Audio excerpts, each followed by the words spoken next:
Okay, call this regular meeting of the College Township Council to order Thursday, May 4th, 2023. Will all who can stand and join me in the Pledge of Allegiance? I pledge allegiance to the flag of the United States of America and to the republic for which it stands, one nation, under God, indivisible, with liberty and justice for all.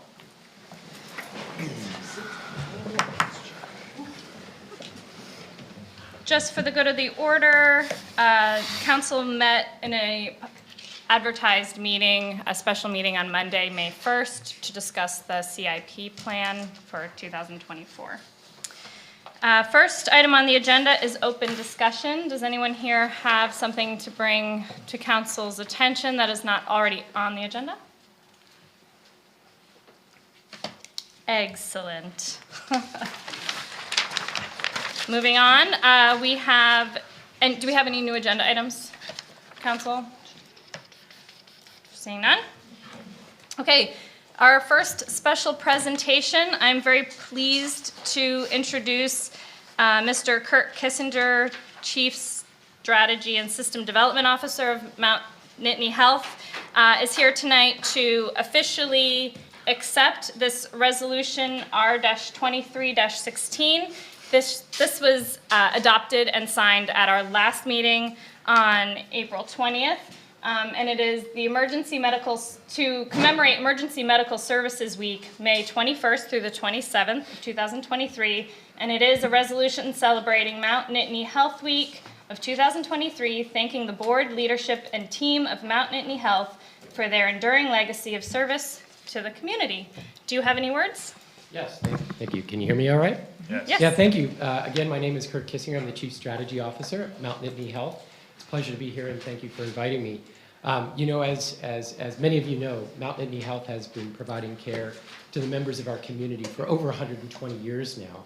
What began as an 8-bed infirmary in a Victorian home in Bellefonte, Pennsylvania, has evolved into a community-based, community-owned health system of about 2,400 employees and 225 providers. And along this journey, we continue to reinvest in our communities. And as you are certainly very familiar with, we look forward to breaking ground in just a very few weeks on the new 300,000 square foot, 10-story patient bed tower on the campus of Mount Nittany Medical Center. Mount Nittany Health Week is actually a celebration. It's part of the National Hospital Week celebration and recognition, and it's really time for us to say thank you to all of the team members at Mount Nittany Health, as well as the providers and all those who care for the community. And so I want to thank you on behalf of the entire Mount Nittany Health team for this recognition, and we look forward to continuing to serve the community for many generations to come. So thank you. Great, thank you. We will now present you. Susan, would you like to? Sure. Present? Thank you. This is a treat. Okay, let's go away from the Zoom TV. Presenting the resolution recognizing Mount Nittany Health Week. Great. Thank you very much for all the service. We appreciate everything. Thank you.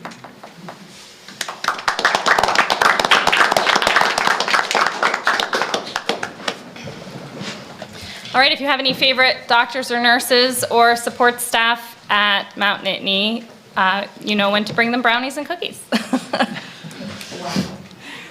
They like to be fed. Don't we all? All right, next, I am really pleased to introduce Ms. Cindy Hahn, Executive Director of CNET.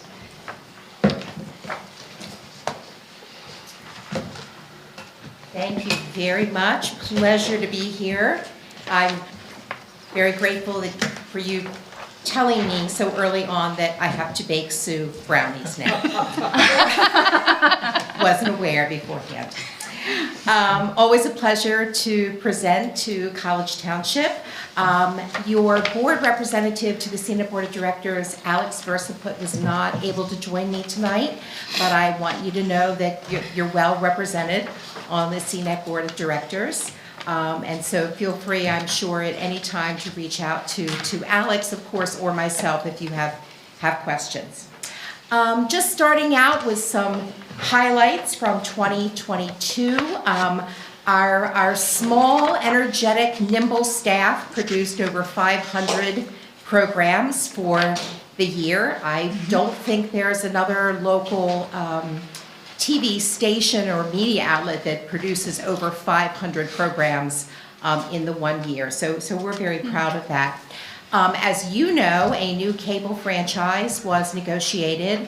In 2022, it was finalized between the borough, Ferguson Township, and Chantel Communications, and I believe in 2023, most, if not all, of the ones that are pending have been finalized. On Monday night, there was also an engagement letter approved between Bellefonte Borough and Chantel. So Chantel is moving outside of the center region into other places in the county. We finalized an agreement with Penn State in 2022 in which the university is committed to a minimum annual contribution to CNET. That had not been the case previously. They were a pay-as-you-go member, and there was no financial commitment, but as of April of last year, there is now the financial commitment of $6,000 from the university. And finally, we had quite a bit, 50% of our full-time staff turned over in August of 2022. Now, we are a small organization, but no matter how you cut it, 50% of your full-time staff is a lot. We were able, however, to promote from within for those positions. And so that was a very good thing. Next. Regarding College Township programming, last year you sponsored 23 of your, it should say council, not supervisors, there's my first mistake, 22 Planning Commission meetings and 2 Spring Creek Watershed Commission meetings for a total of 47 programs. 63 bulletin board messages, of course, were sponsored, and that is equivalent to 6.3 additional programs. We value those bulletin board messages at 1/10 of a program. So that adds 6.3 to your total. Next. And a grand total of 53.3 total programs. That represents approximately 10%. Right about 9.9% of all of the programming by all of our members last year. 2021, it was a little bit lower, it was 9.5, but it's still really quite consistent from year to year. Next. The graph shows you the last 5 years of programming, and you can see that 2022 was the high year in the past 5-year period of time. If you look at those 5 years, last year you sponsored just about 9.6%, and it was a little less in the period of 2017 to 2021. Now, this is important to the funding formula because your annual financial contribution or your dues to CNET is based on a 5-year rolling average. So years come in, years drop out. But that is how we determine your financial contribution from year to year. This graph shows you all of our members over that 5-year period of time, and I have the red arrow pointing down to College Township. Right now, I believe you are in 3rd place of all of our members. You and Ferguson are neck and neck, so if you want to beat them at that, just do a little more sponsorship, and you can beat Ferguson on this one. Next, there we go. So just a reminder of where to watch. CNET Channel 7 is our government station where most of the government programming is. Council meetings are televised live, streamed live on YouTube, and then they are rebroadcast at the times you see there, Sunday at 6 a.m., Monday at 1 a.m., and Tuesday at 2 p.m. The Planning Commission follows the exact schedule, but on alternate weeks. CNET1.org is where you will find the archived videos for at least 12 months. They are kept there. And the great advantage, of course, with that is that those meetings are indexed by agenda item, which I think makes it very user-friendly to watch those. Next. I wanted to just remind you, because we seem to add to this list every 6 months or so, of the number of programs that we are now streaming live on YouTube. So this really has become an essential function, and a function that almost everybody wants to be streamed on YouTube. And we have topped 1,000 subscribers to our YouTube channel, so we're very happy about that. We are as well on Roku, Apple TV, and Amazon Fire.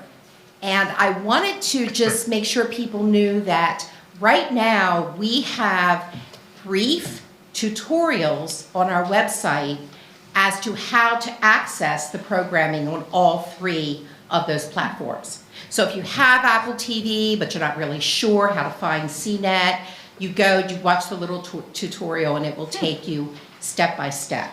Wanted to make sure I told everybody about that. So the online data, this is for the 14-month period of January of 2022 through March of 2023. So in terms of council meetings, the average number of views for each of your meetings on our website was 89.5, and then another 48.75 average views on YouTube of your council meetings. Planning Commission is not live streamed on YouTube, so I only have the data there, the figures for our website, but they are at just a little over 55.4 number of views for each of the Planning Commission meetings. Please keep in mind that these are not cable TV views. That is considered proprietary data by the cable companies, so I'm only able to give you data for viewing online. I wanted to talk a little bit about the Chantel franchise, just to sort of reiterate a few points. The franchises with the Borough and Ferguson and College and Patton, all of those have been negotiated separately, which is a different process than happened with the Comcast franchise. But the Chantel franchise is very similar to the Comcast franchise. College Township will receive 5% in franchise fees from Chantel. 5% of that is 5% of gross revenue within College Township. Now, I do not anticipate that Chantel will have any customers until, I'm going to say, 2024. I don't think we're going to see it this year. So it'll take a while for that to kick in. One of the big differences, however, it has to do with CNET and our capital funding.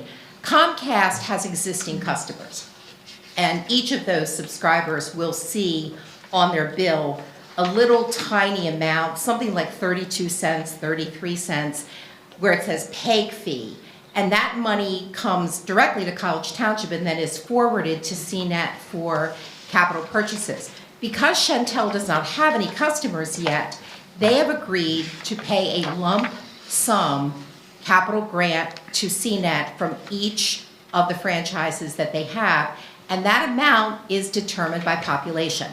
So with College Township's population, that amount is $3,000 per year. So when you add all of those municipalities together that are adopting franchises, it's a significant amount of capital money each year, especially considering that they do not have a single customer yet. So we were really happy with that. The franchise also gives us access to the digital guide, which is something that I do not see in franchises anyplace else in the country. That is really unique, but the negotiators and the attorneys have made sure that that is a provision that we continue to receive.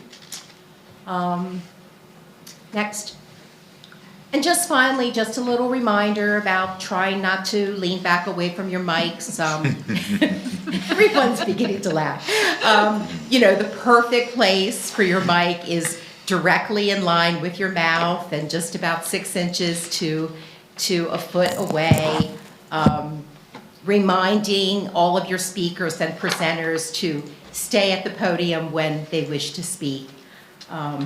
So just a few nag. But few College nags. Township does all this very well. Yes, Yes. yes, you do. Everybody's checking their microphones right now. Move that way. And I believe that is the end of my presentation. So, as always, thank you very much for your continued support, both financial and spirit. We really appreciate it. And at the chair's pleasure, I can take any questions that you may have. It is. Any questions for Cindy? Or comments, whatever. Rich? Oh, sure. Cindy, thank you. It's amazing what you and your lean, mean staff accomplishes and everything. Just the indexing alone, how much easier that makes our life and everything. Just a reminder, 'tis the season, and one of the things CNET does great is the candidate interviews. Oh, my. And bringing those forward and everything. Thank It's a you. great resource to our community and everything, so I'll do a shout out for that for Thank you. all the various candidates out there. The one question, do you see potentially the Chantel following more of the Comcast path of a regional negotiation? I believe so. I can't imagine why, once they have established customers and established franchises, that they wouldn't want to consolidate negotiations. I believe I'm correct in saying that all of the franchises that have been negotiated are with the same attorney. It's an attorney that Chantel actually pays for, which is unusual. So yes, I think it's going to be the case that they will follow more of a CAC negotiation model. And just the Windstream is out of the market? No more, yes. Okay, thank you. That's all I have, thank you. Thank you. Yeah, of course, thank you. Follow up to Rich's question on Chantel. Is there anything really different with the Chantel agreement than with Comcast? Other than the fact we're well into Comcast and the step up. The franchises, other than the structure of the capital funding, that's probably the biggest difference. It's really very much like the Comcast franchise. Okay. Does Yeah. Comcast make a contribution to capital? Oh, yes. Well, yes, So- yes, they do. So is that more or less than what Chantel is? So this is one of the reasons why it's structured differently. Currently, the Comcast model for our capital funding is that small subscriber, that small PEG fee that Okay. is on each subscriber's bill.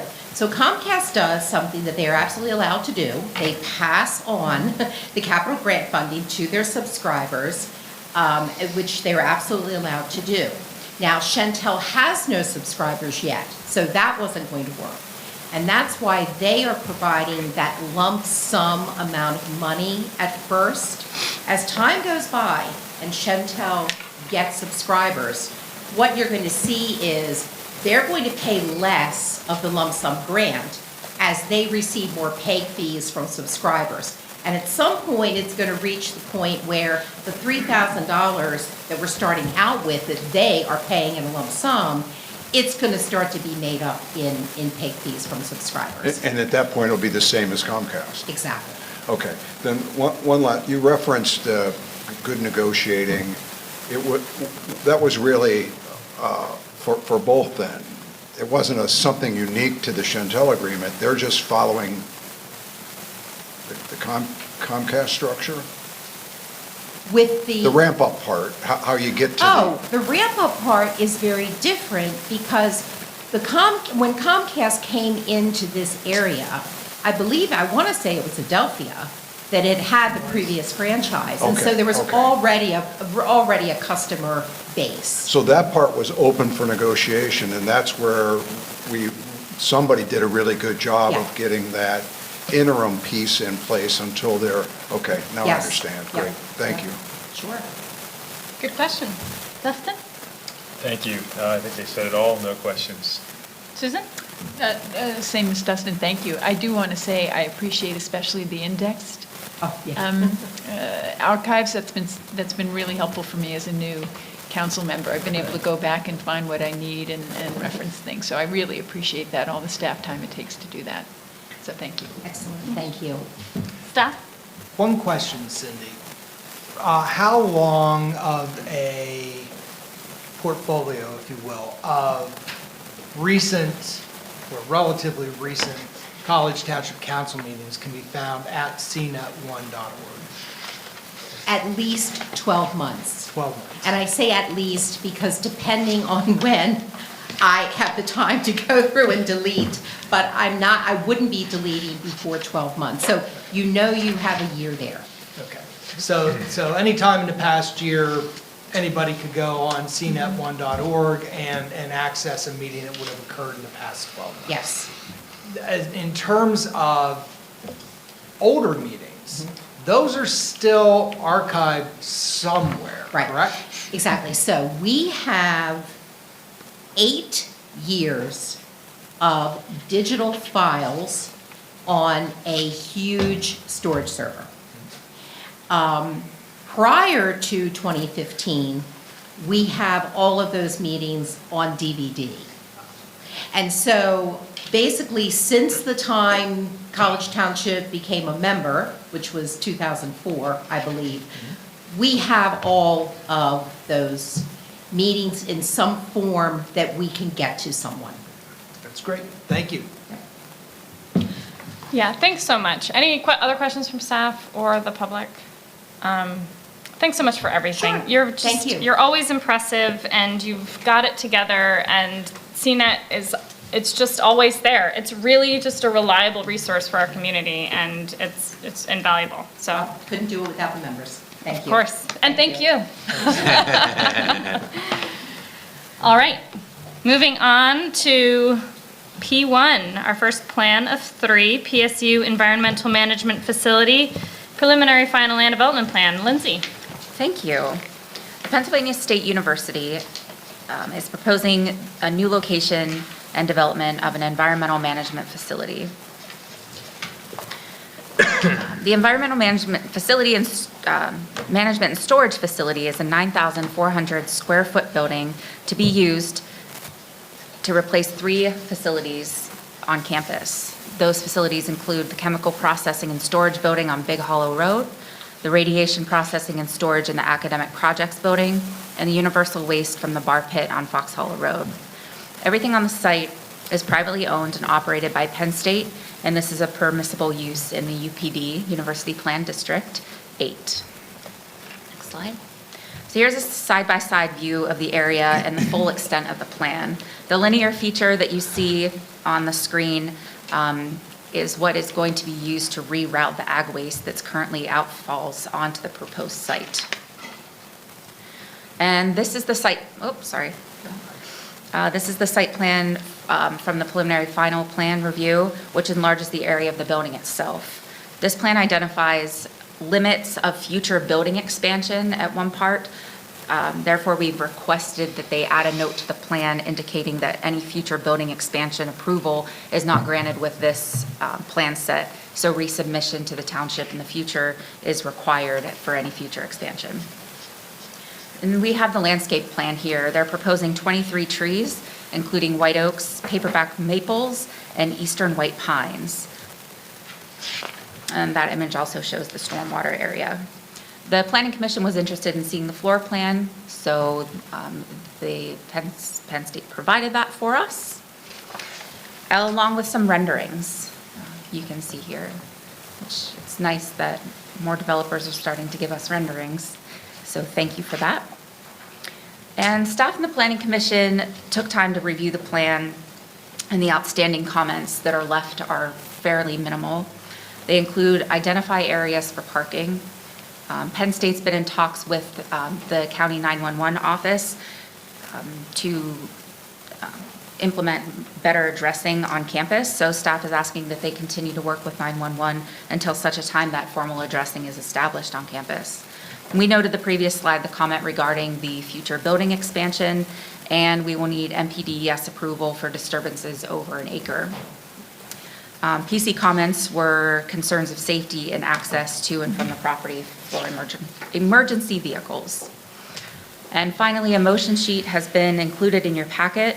If council's comfortable taking the recommendation to approve the Planning Commission's recommendation, staff's also prepared to move forward with this plan for conditional approval. So this ends my presentation, but Arminio Genoese is here along with his partner and to answer any specific questions you may have.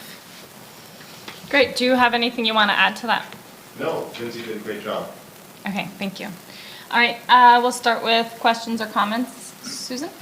The two questions I had, the three buildings, this is curious, the three buildings that remain after you consolidate those buildings in this building, what happens to those buildings?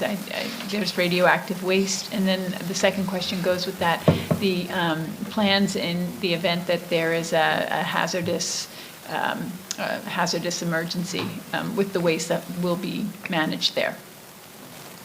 So thank you. My name is Jim Crandall. I'm the Senior Director for Environmental Health and Safety for the university. It's my team that will be operating the facility. So in regards to the three facilities on campus, one of them's an academic building, so there will definitely be, before the final closure of the facility, sort of a decommissioning plan. So those are coordinated with the DEP and the NRC for those spaces to ensure all areas meet clearance provisions before repurposing of those spaces. And then from an emergency planning perspective, we had been in conversations with Steve Baer prior to his retirement and Sean Kaufman in regards to if there are any incidents for the facility, what the response would be for that facility. There's a lot of additional engineering controls in the site plan or in the building plan in regards to fire-rated compartments, secondary containment, or smaller incidental spills to help prevent that from even getting outside of the perimeter of the building. Thank you. Dustin? Yeah, I had the same question about the three buildings as well that it's replacing. But other than that, I don't have any other questions. Thank you. Eric? Yeah, I can't imagine, I'm so grateful that we're doing this, that we developed the UPD. I just can't imagine dealing with all of these as separate land development plans. It would just be, it'd be nutty. Since I spent 15 years on the Planning Commission, that's how long it took us to get the UPD districts through. I should know the answer to this question, but I don't. Lindsay's slide said future building, this is not approval for future building. Is that related to this particular site? Yes, it is. There is So, a note. yeah. Yeah, there's a not hatched area. There's a dotted line, there you go, pointing to there, that shows an area for future expansion. That's what our note is relative to. Okay. So when that comes, if and when you decide to do that, we have to go, it trips the same process? Yes. Again? Okay. It is. Yeah, we wouldn't just want them to expand on the building without, with this, under this plan, because we don't know exactly what's going to happen there. Well, yeah, but having said that, this is just another example of why the UPD process was worth all that effort. Trying to look at these as individual land development plans would have just, so, no further questions. Thank you. No questions, just comment. I think this is a great example. Sometimes, development is bad. I think this is a good example of where it's good because you're bringing it all together. You're making it safer. The new protections are in place and everything like that. So I greatly appreciate that. Thank you. Yeah, I just had some questions. Well, first of all, so this isn't, Penn State has the nuclear facility, Correct. the energy facility on campus. Is this housing the waste from that, or is this strictly like student and research-based, radioactive residual Yeah, so the waste mess? Yeah, so the Brazil reactor is a research reactor, so it's not an energy producing Okay. reactor in the sense of powering. So The nuclear material fuels in that are staying within the pool of the reactor associated with that. The other elements here are research waste, or, you have a chemistry laboratory. So the facility sort of has three purposes. Sort of the chemical waste on campus, so from research laboratories or our teaching laboratories, or, even just, paint, from maintenance and operations. It has our radioactive waste component to it, and again, that's mostly coming from research.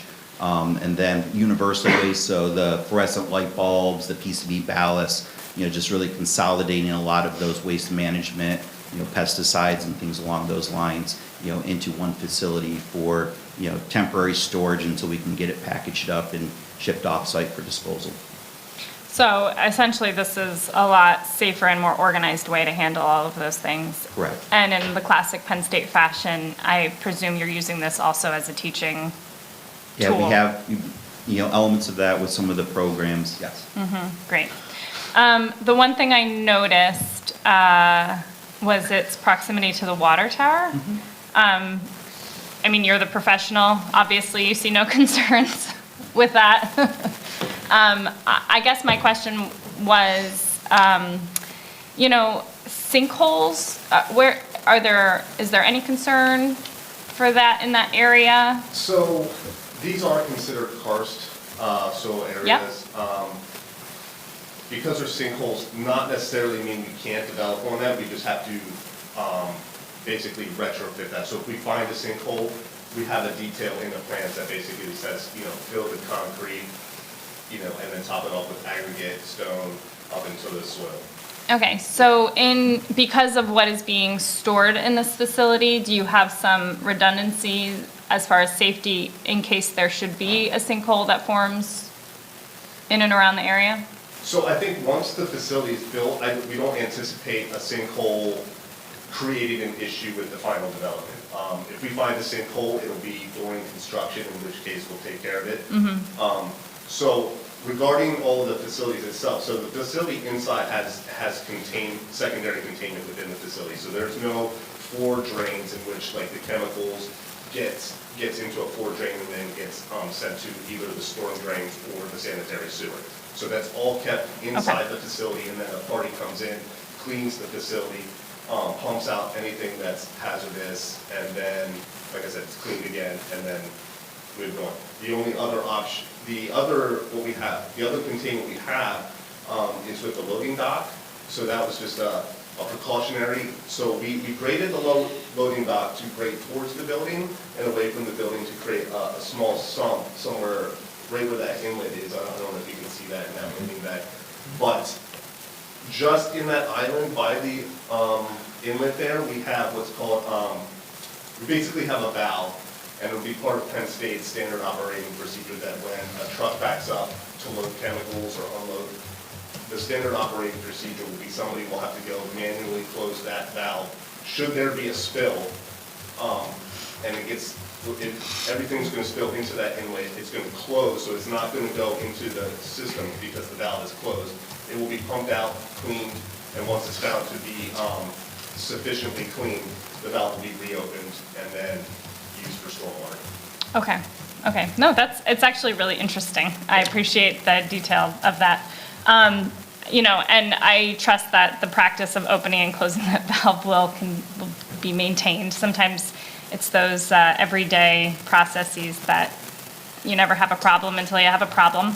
And we are seeing some issues with sinkholes in the area. Obviously, we've been seeing them for years. So as long as you are reasonably assured that your containment is encapsulated and contained, just contained enough that should there be an issue, we're not going to have a problem, then I trust you.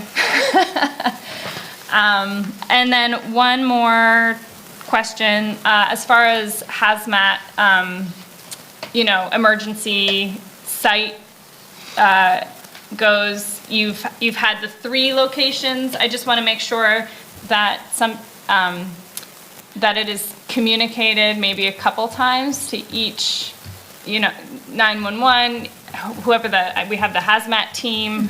Obviously that it's just that all lists are updated. Should there be an issue, people aren't going to the wrong facility. You know, sometimes these things are outdated, and the first time something happens, there's some catch-up. So I just want to make sure that that communication is very clear. Definitely, we'll work with the Alpha team, and I think it's also part of the provisions with the 911, with the university's efforts for site identification, you know, Okay. from a response perspective as well. Yeah, perfect, exactly. Okay, thank you. I do have one other ahead. question. Regarding security, this is a site that has radioactive waste, and I'm understanding it's packaged there for removal and taken to another site. But perhaps this is a question you can't answer, but there's a security plan for keeping this safe in the event of a threat, and is that included in the campus security plan, or how do you plan for that? It's a sort of multi-layered approach between Okay. physical security, you know, university police. There's a gate around the structure, you know, for securing the site. And then even within the facilities, we're actually managing it as 3 different security zones. From that perspective, you know, as well as, you know, sort of, you know, alarms associated with the site as well to facilitate a police response. Thank you. All right, any other questions or comments? Anything from the public? Anybody online? All right, seeing and hearing none. You do have a, I'm prepared to make the motion okay. by staff, but I have a question on the staff recommendation. Question for staff. Help me understand the difference between number 1 and number 7, or how those two relate to each other. Number 1, the plan has to be, once conditionally approved, the plan has to be recorded, and all conditions must be met Yeah, within I the 90 days. understand that one, but what is 7 covering that one? 7 is just asking them to confirm they accept those conditions within 7 days of this decision. Sharon sent a letter to them. Our zoning secretary sent a letter after this meeting to them, and they have to, within 7 days. I don't recall seeing that on a lot of, why on this one? I think it has appeared occasionally. Typically, it likely should be part of our standard Okay, diatribe here. so there isn't something in particular with this nothing in plan that's particular, triggering no. it? This is simply after council, because council always has the option of adding any additional conditions to an approval. And in essence, what we're doing is we are confirming with the applicant what those conditions are, and the applicant is, in accordance with this particular note, is required to acknowledge those were the conditions that the approval was predicated Right, on. I'm only asking, just making sure there isn't something we're not aware of, that It's is, not a- that's why we have that in there. Nothing special, it is Okay. very typical. And Yeah, we'll we're likely just- see this And you will some more. likely see that going forward more often. Okay. All right, then with that answer, I move to approve the preliminary final land development plan for the Pennsylvania State University Environmental Management Facility dated March 16th, 2023, and last revised April 6th, 2023, subject to the following 7 conditions. Number 1, within 90 days from the date of approval by council, all conditions must be satisfied, final signatures must be obtained, and the plan must be recorded with the Center County Recorder of Deeds Office. Failure to meet the 90 days recordation time requirement will render the plan null and void. Number 2, pay all outstanding review fees. Number 3, address to the satisfaction of the township engineer any outstanding plan review comments from staff. Number 4, fully comply with the College Township Code Section 180-12. Number 5, establish formal addressing for the building with Center County 911. Number 6, provide NPDES approval. And then number 7, all conditions must be accepted in writing within 7 days from the date of the conditional approval letter from the township engineer. I'll second the motion. All right, any further questions, comments? All those in favor say aye. Aye. And opposed? Okay, motion carries. Thank you both very much. Thank you. All right, plan number 2, Rhodes Lane Condominium, preliminary final land development plan. Lindsay, back to you. Okay, this is the Rhodes Lane Condominiums Land Development Plan. And this plan is proposing 5 single-family units, open space, a maintenance shed, dumpster, an area of refuge, sidewalks, a retaining wall, and they'll all be served by a private driveway. This slide, excuse me, this slide orients the development plan on the left to the aerial photo on the right. This property is located between the Ocean State job lots and that plaza and First Avenue, as you can see there on the left. And on the right, there's just another aerial of where it is relative to other roads in the township. There's quite a history behind this plan.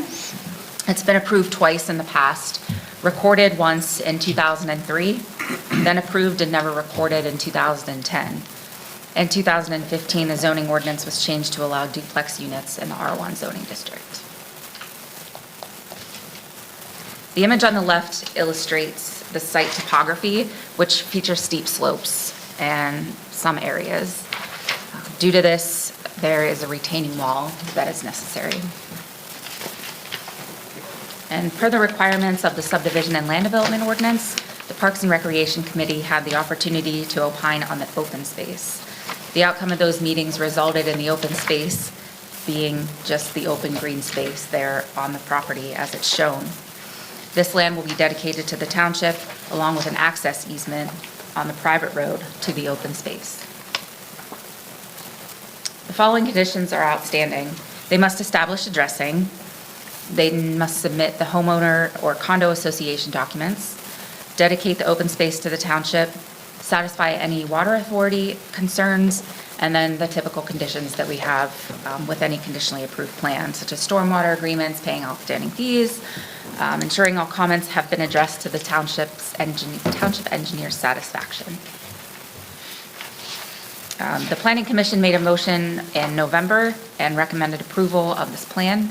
And so it is here in front of you tonight for your discussion and conditional approval if you feel it is fit. All right, thank you, Lindsay. Okay, questions? Is anybody here? Okay. Mr. Sett, do you have anything? Do you have anything you want to? Okay, perfect, thank you. Comments or questions? I'll start with Rich this time. Again, as Lindsay alluded to, long history on this.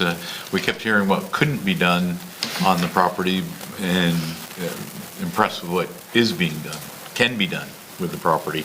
Am I reading correctly that there's actually two retaining walls? A higher one and then a lower one, or am I reading? Okay. Can you And- point them out?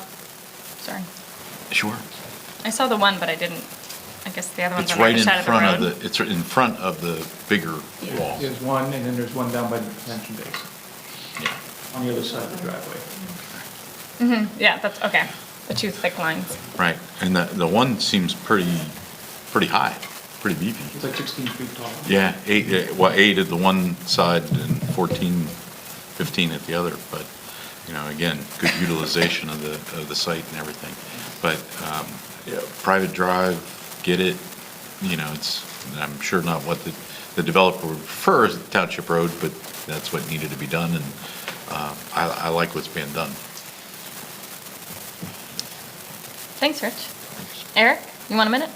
Yeah. That was part of all of those.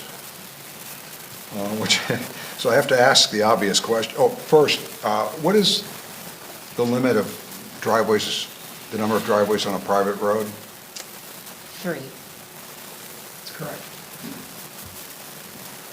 Is this different? Because Three this is- lots. This is remaining one individual One, yeah, lot. this is within one condo. That- So that's the difference. Yeah, it would be It's like. one if you were- driveway. Yeah, if you were going into a townhouse development. It's a similar. private road that is also the driveway. Yes. Okay.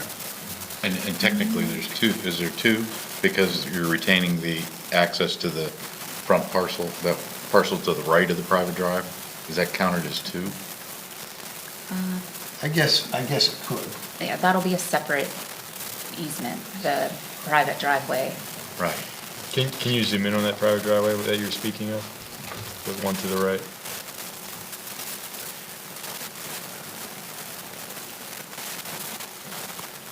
All right, so, yeah, but you were saying, what's the second one? That's what I'm confused about. Well, The actual lane. the one is the actual lane, and And then, that and one's then the the one access to the corner. It's still within the 3, but is that, I'm asking, is Yeah, that I mean, that, technically two? it's, yeah, the conduit properties, that's one lot. Yep.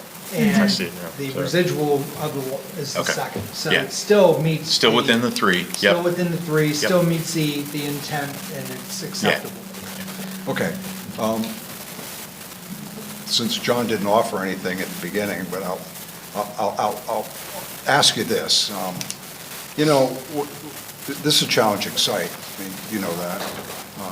Is there what's different this time is there something substantially different that makes this more developable in this layout than the previous ones that were approved and just never developed?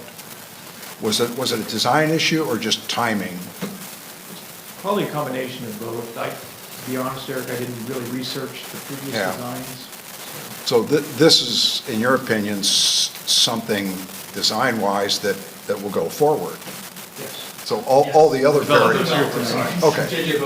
Assuming none of the other subjective things come in, another pandemic or whatever? Correct, yeah. It was more of a few things. I think the price of the property is helpful for a little bit better price, and the 5 units is what you might be able to use it for. Okay.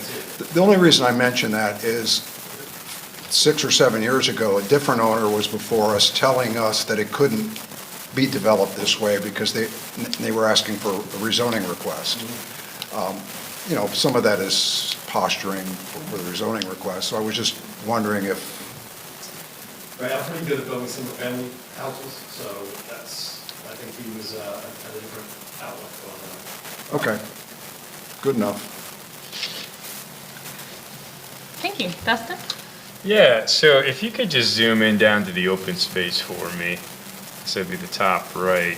So my questions are around the open space. So just refresh me, so that open space, is that directly from the ordinance that it's, the total square footage is 11,485 square feet, and then that would require us to have that exact amount of open space, or is that the exact amount of acreage as per the drawing? The required amount of open space was 0.2 acres, so And they have a so- little more. Yeah, so, okay, so the required amount is 0.2. So let's talk to me about this, what appears to be encroachment on the open space with this maintenance shed and the little road that's going down there. What's that That's all not about? included in the acreage. Okay, so what's the road go to? What is That's a that? turnaround. Dumpster. A turnaround? A dumpster? Is it a dumpster at the end of it? Yes, All right, so this is College Township conveyed to College Township open space, right? The Right, open so we space own is it, being yeah. conveyed. yes, So it'll become parkland, yes. 0.2 acres of parkland, 0.2, a quarter acre. yeah. .264. Yeah, .264 parkland. So I'm just interested that Parks and Rec didn't comment on the fact that we have a dumpster bordering our open space as well as a maintenance shed? They had a lot of comments about what was going to be included there, and the result of the discussion was just leave it the green open space as it was. There was really no decision made.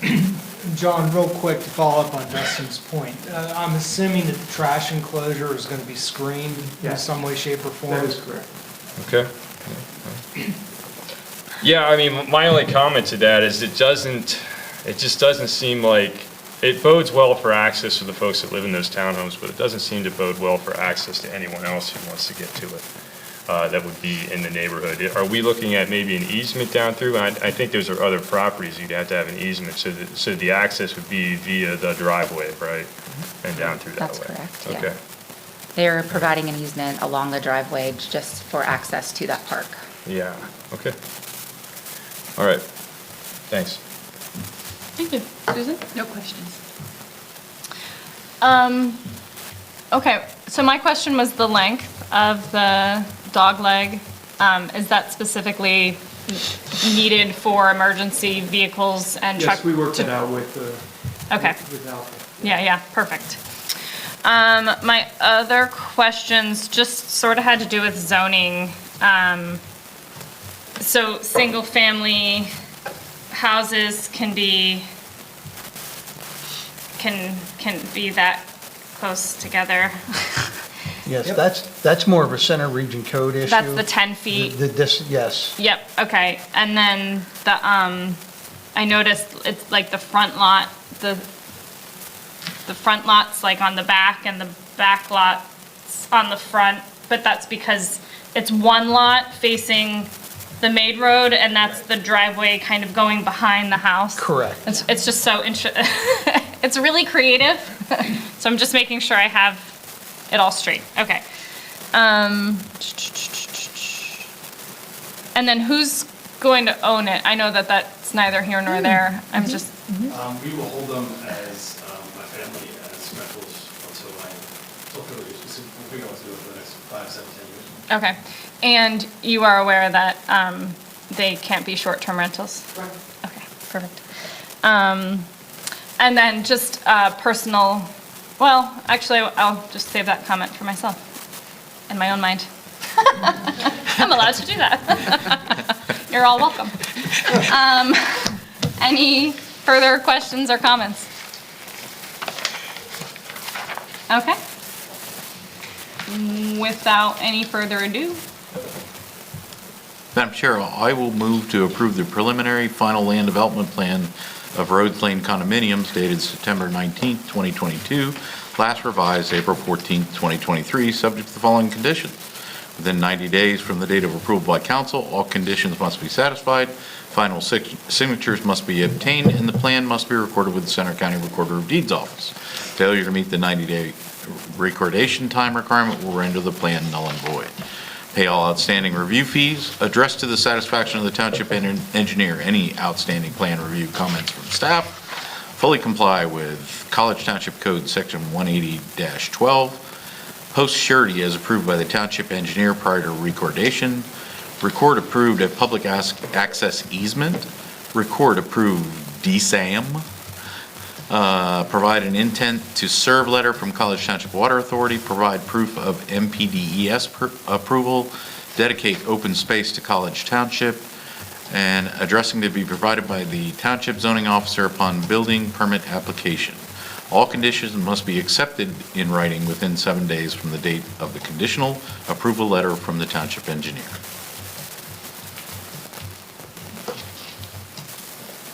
do I have a second? I'll second the motion. Thanks, Susan. All right, any further comments or questions? Anybody online? No? Okay. All those in favor say aye. Aye. Aye. Opposed? All right, motion carries. Thank you very much. Good luck. Yes. Okay, that brings us to P3, Aspen Heights Minor Subdivision Plan. Lindsay, again. Thank you. In March of 2023, Pantera Engineering, on behalf of Aspen Heights, requested a change to the approved required buffer between the open space zoning district and the gateway commercial zoning district. They came to realize that planting trees on the existing steep slope would not be a viable option. Mark has been involved since the beginning, and I'm going to turn this over to him for him to explain. Yeah, essentially, I mean, the memo pretty much sums it up. Pantera came forward with some concerns about tree viability due to the steepness of the slopes. Due to the fact this was such a contentious development to start with, it was recommended that this be pursued through the zoning hearing board for a variance for movement of the buffer. Zoning hearing was held. They had 7 residents there, I believe, who all spoke. Everyone was in favor of moving the buffer up the hill. There were some discrepancies on, do we put them at the top of the slope, or do we enhance the existing wood line and build it there? Zoning hearing board ultimately decided to deny the variance request because we do have provision in our code to move the buffer, and that's in your packet as well, but 200-36K allows for the buffer to be moved under 2 conditions. One is site constraints, and the second one would be if placing it elsewhere would enhance the buffering effect. There's no disputing the landscaper for Aspen gave a detailed description on how planted on the slopes and the root balls being exposed and the roots growing out into exposure, and then the other part of the trunks being buried. And we did reach out to the borough arborist, Mr. King, and you also have an email from him. Confirms that plants could be planted on that slope, but definitely he would recommend if you could move them by ordinance to a more level area, that he would recommend doing so. We worked with Mr. Sepp, who was representing Aspen. My suggestion, and based on everything, I asked that he would prepare something with the least intrusive, or the least amount of movement of that buffer to provide for the viability of the trees. That's what's before you today. We're here to see what council's thoughts are on this and get some recommendations or feedback before we make a final decision with it. Great, thank you. Thanks for bringing it to us. All right. Questions, comments, Dustin? All right, so, hey, thanks, Mark. So on the picture, the part that's towards the bottom of the picture, right, that's kind of like squirrely cued and shaded, is that all forested already? Where it says, existing vegetation to remain? Yes. Okay, so that's like all trees, period, right? Yeah. And so then the next line, is that the line that's moving up or the next line down? The next line, which is this line, was a row of evergreen trees Okay. that the developer agreed to put in, although it wasn't required. Okay. That's staying. Yeah, so that's already there, yep. Then the next line, that's where the trees are now on the slope, and this is where the trees are, right up on top of the slope. So what's the plan for the slope now? What's that gonna look like? It'll just be stabilized. It'll just be vegetated slope. Okay, like low shrub vegetation, Like stuff like grass. that? Grass, okay. And so is it mowable? 'Cause, I mean, I don't know how steep it is. You know, they'll use some kind of vegetation that'll be low maintenance vegetation. Okay, that's all the questions I have. Thank you. Susan? I don't have any questions, other than more of a technical question about how the decision is made.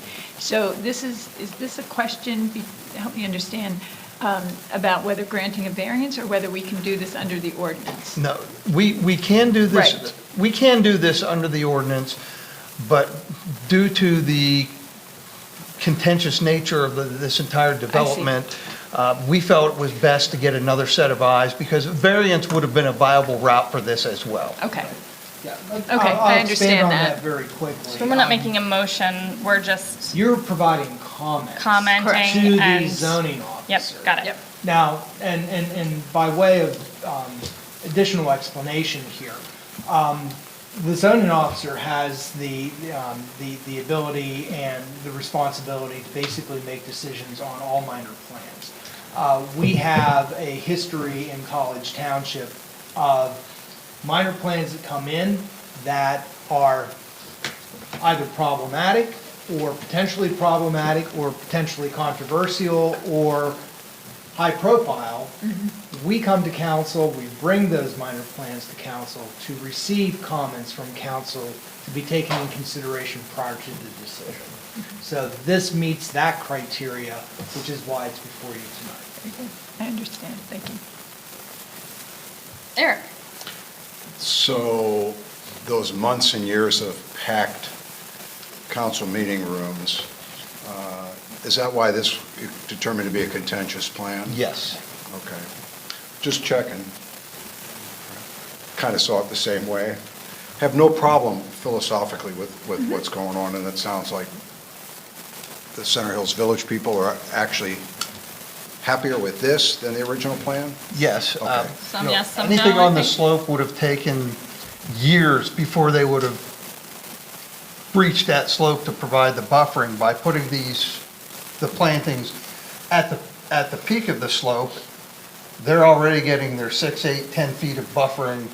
Okay. Then At the very that leads to onset. my process question. Two different zoning districts, right? Yes. both owned by the same property owner. Yes.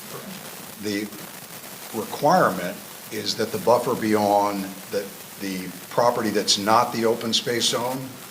The buffer is required at the change. It could, At it the could, change. it could span, Okay. So if this was two different property owners, who would put the buffer in? It would, it would be it would, if this were two separate properties at that zoning line, that buffer would have had to have been within the Aspen Heights. Aspens. Okay. Unless, of course, the neighboring property said, welcome aboard, you can put So them. we had that luxury because the same person owned both. Yes. So the fact that it's just being moved farther into that property, that's really a non-issue then. It's, because it was already on that parcel. Yes. So it's really just moving it to a different, Zoning district. Or a different part of this Yes. parcel in the different zoning district. And since you're trying to buffer between two zoning districts, you're still doing the same thing because at the top of the hill is another zoning district. Yes, but probably more effectively Okay. in this It's a manner. precedent. I'm just understanding what we're doing here so that if that comes up again, we have, I think, a rationale for doing it this way. Okay. Good point, yeah. No? I heard it, so, Well, that's what I'm hearing. Yes, yeah, Yes. definitely. Okay. Yeah. process guy, I should have said a little Really? louder, sorry about that. And Mike far away guy. I'm working on that. You're doing really well. We're so proud. I mean, I want to be able to say, Yeah. I want to be able to say yes in the future when this comes Yes. up without saying we. Absolutely. And So- before you go, Rich, sorry, Okay, I just sure. want to recognize that we do know that there's a hand raised online. We're going to finish council comments first, and then we will open it up for the public. Thank you. Right, and similarly, from a process standpoint, although it is owned by the same parcel, or property owner now, one of the things similar to what we discussed at the last meeting with Mr. Maxwell, Mr. Maxwell is a great neighbor and everything, but he might sell it. And because it's in a land development plan, any future owner, I don't think that it's gonna occur, the selling or anything. But if that occurred, they are required to maintain that under this land development plan. Is that correct? Yes. Okay, great. Yeah, and if this was anything other than an open space zoning district, this, I think, would be a different story, because then you would have lost the opportunity to have the buffer between Aspen and the different zoning district, but since nothing can ever be developed on it, I should have mentioned that. Right. Just a follow-up question, yours, if I may. So this was part of the open space requirement from the original development, right? This upper portion? This I is, just wanted to clarify this that. is the open space zoning district. Okay. That line, the zoning district line runs right at the heel of that parking lot. But I know they used a couple different parcels to meet their open space Yeah, requirement. yes, Didn't and they this use is as also, part of this that? also is Yeah. part of their Okay. open space. But the buffer was required because you're buffering up against a less dense zoning Right. district. Yes, and the buffer is required to be at the line. Right, so if it wasn't two same property owner, that whole buffer would be on Aspen Heights. Yes, unless, of course, the adjoining property owner welcomes them Unless there's an aboard. agreement between the property owners. So Correct. moving it further into the property, I don't think is an issue, because it'll never, even if you sell it, they can't build anything on it. So you wouldn't have to have another buffer down at Aspen Heights. Right. That's what I was walking through the process. No, it's good. Good point. Well, and again, I think it is more effective at the top of the slope than further down. But first and foremost, I really appreciate staff reaching out to the arborists. That's why I'm not a tree expert. So I appreciate that we got that professional input on it and everything, and that's what makes me completely comfortable with it. Great. I just have a couple comments. One is, thanks, John. The dwarf burning bush mentioned as one of the shrubs, are those already planted? None of these have been planted. Okay, great. Just so we're all aware, because I think we need to update some of our things as well. Burning bush since January 10, 2023 is finally on the noxious weeds list. If that could be replaced, it's my only request, is get the burning bush out of there. And then I mean, this is just a soft throw to you. Staghorn sumac is a lovely native that grows really well on steep slopes. And I'm not asking, I'm just saying if you need something to plant on that slope, Staghorn sumac is not so bad. Yeah, go I ahead. believe all the plants have been purchased and ready to go in. Including the burning bush. I believe so, yes. Ooh, that's, They're lovely. I'm sure they were cheap. They're lovely. Okay, so let's open it up to public. Hand raised is Mr. Earl Moore.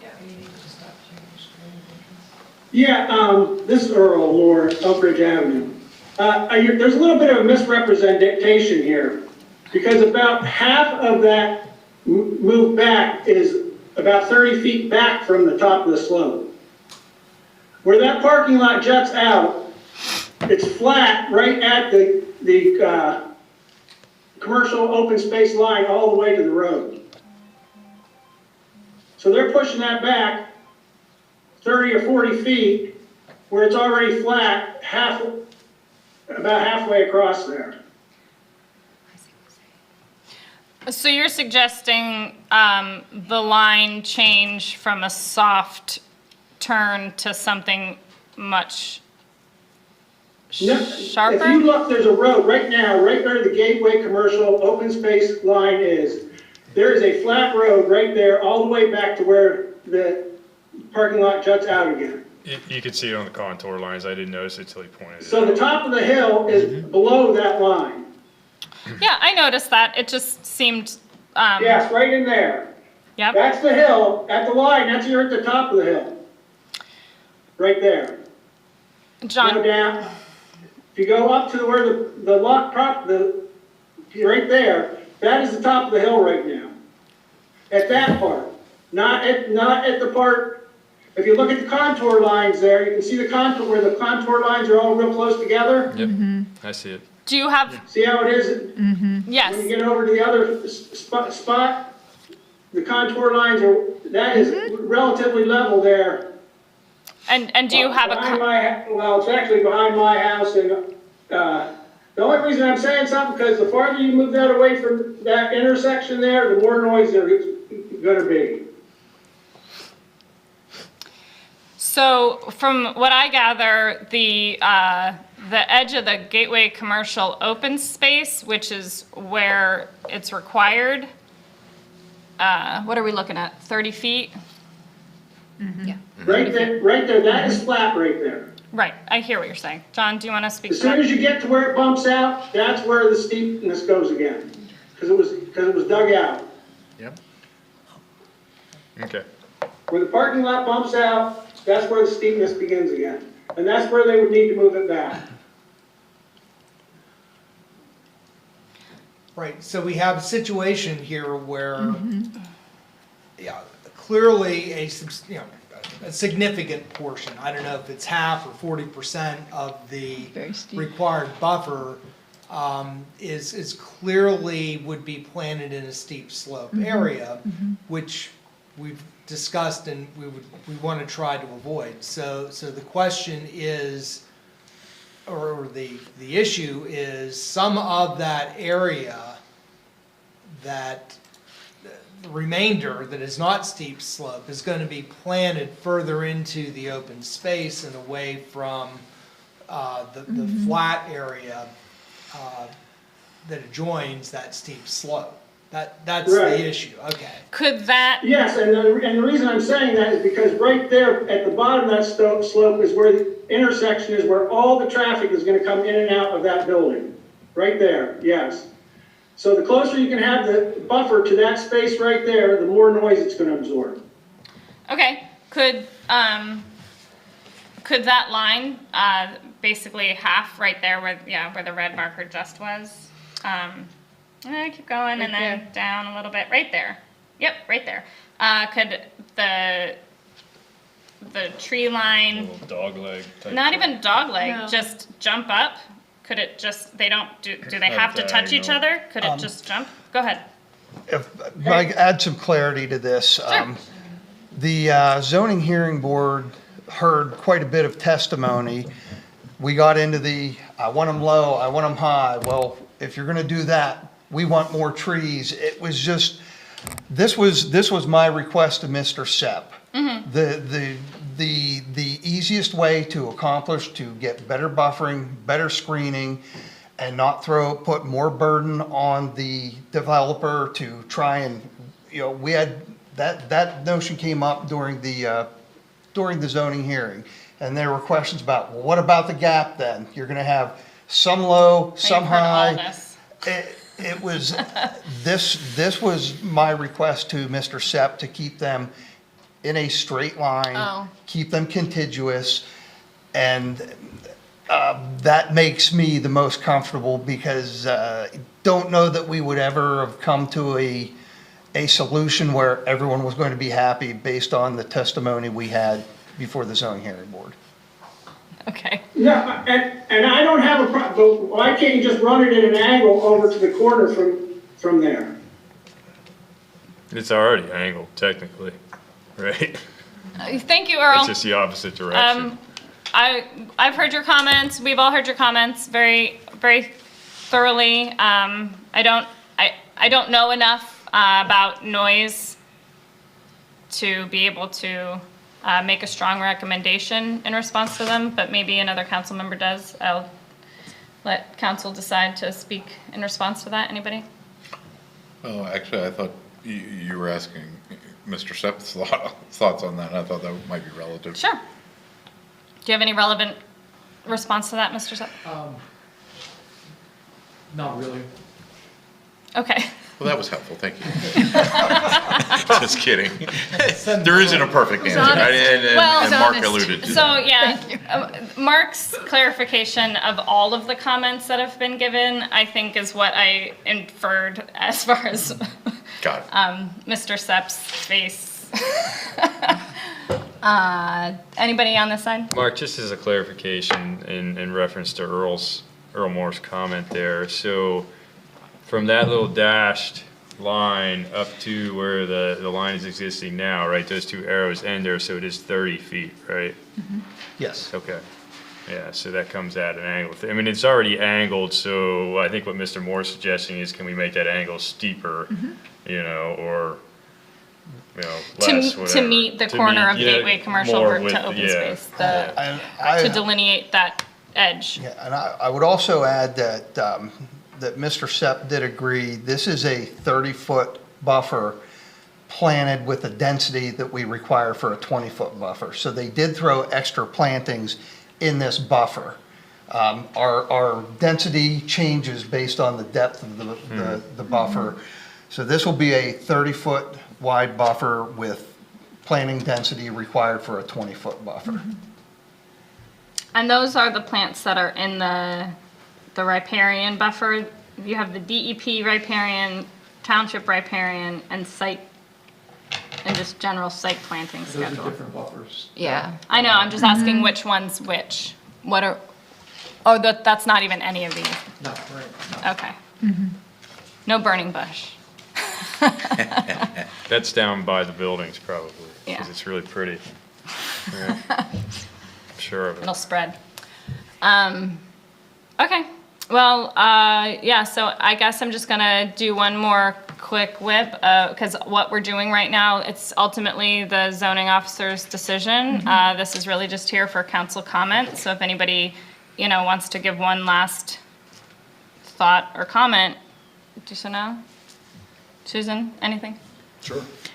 I think I understand that what Mark has said is, hearing the wide variety of opinions about the configuration of that buffer, that this is the configuration that makes the best sense and meets most of the requirements it needs to meet, and represents a configuration that could work for most people.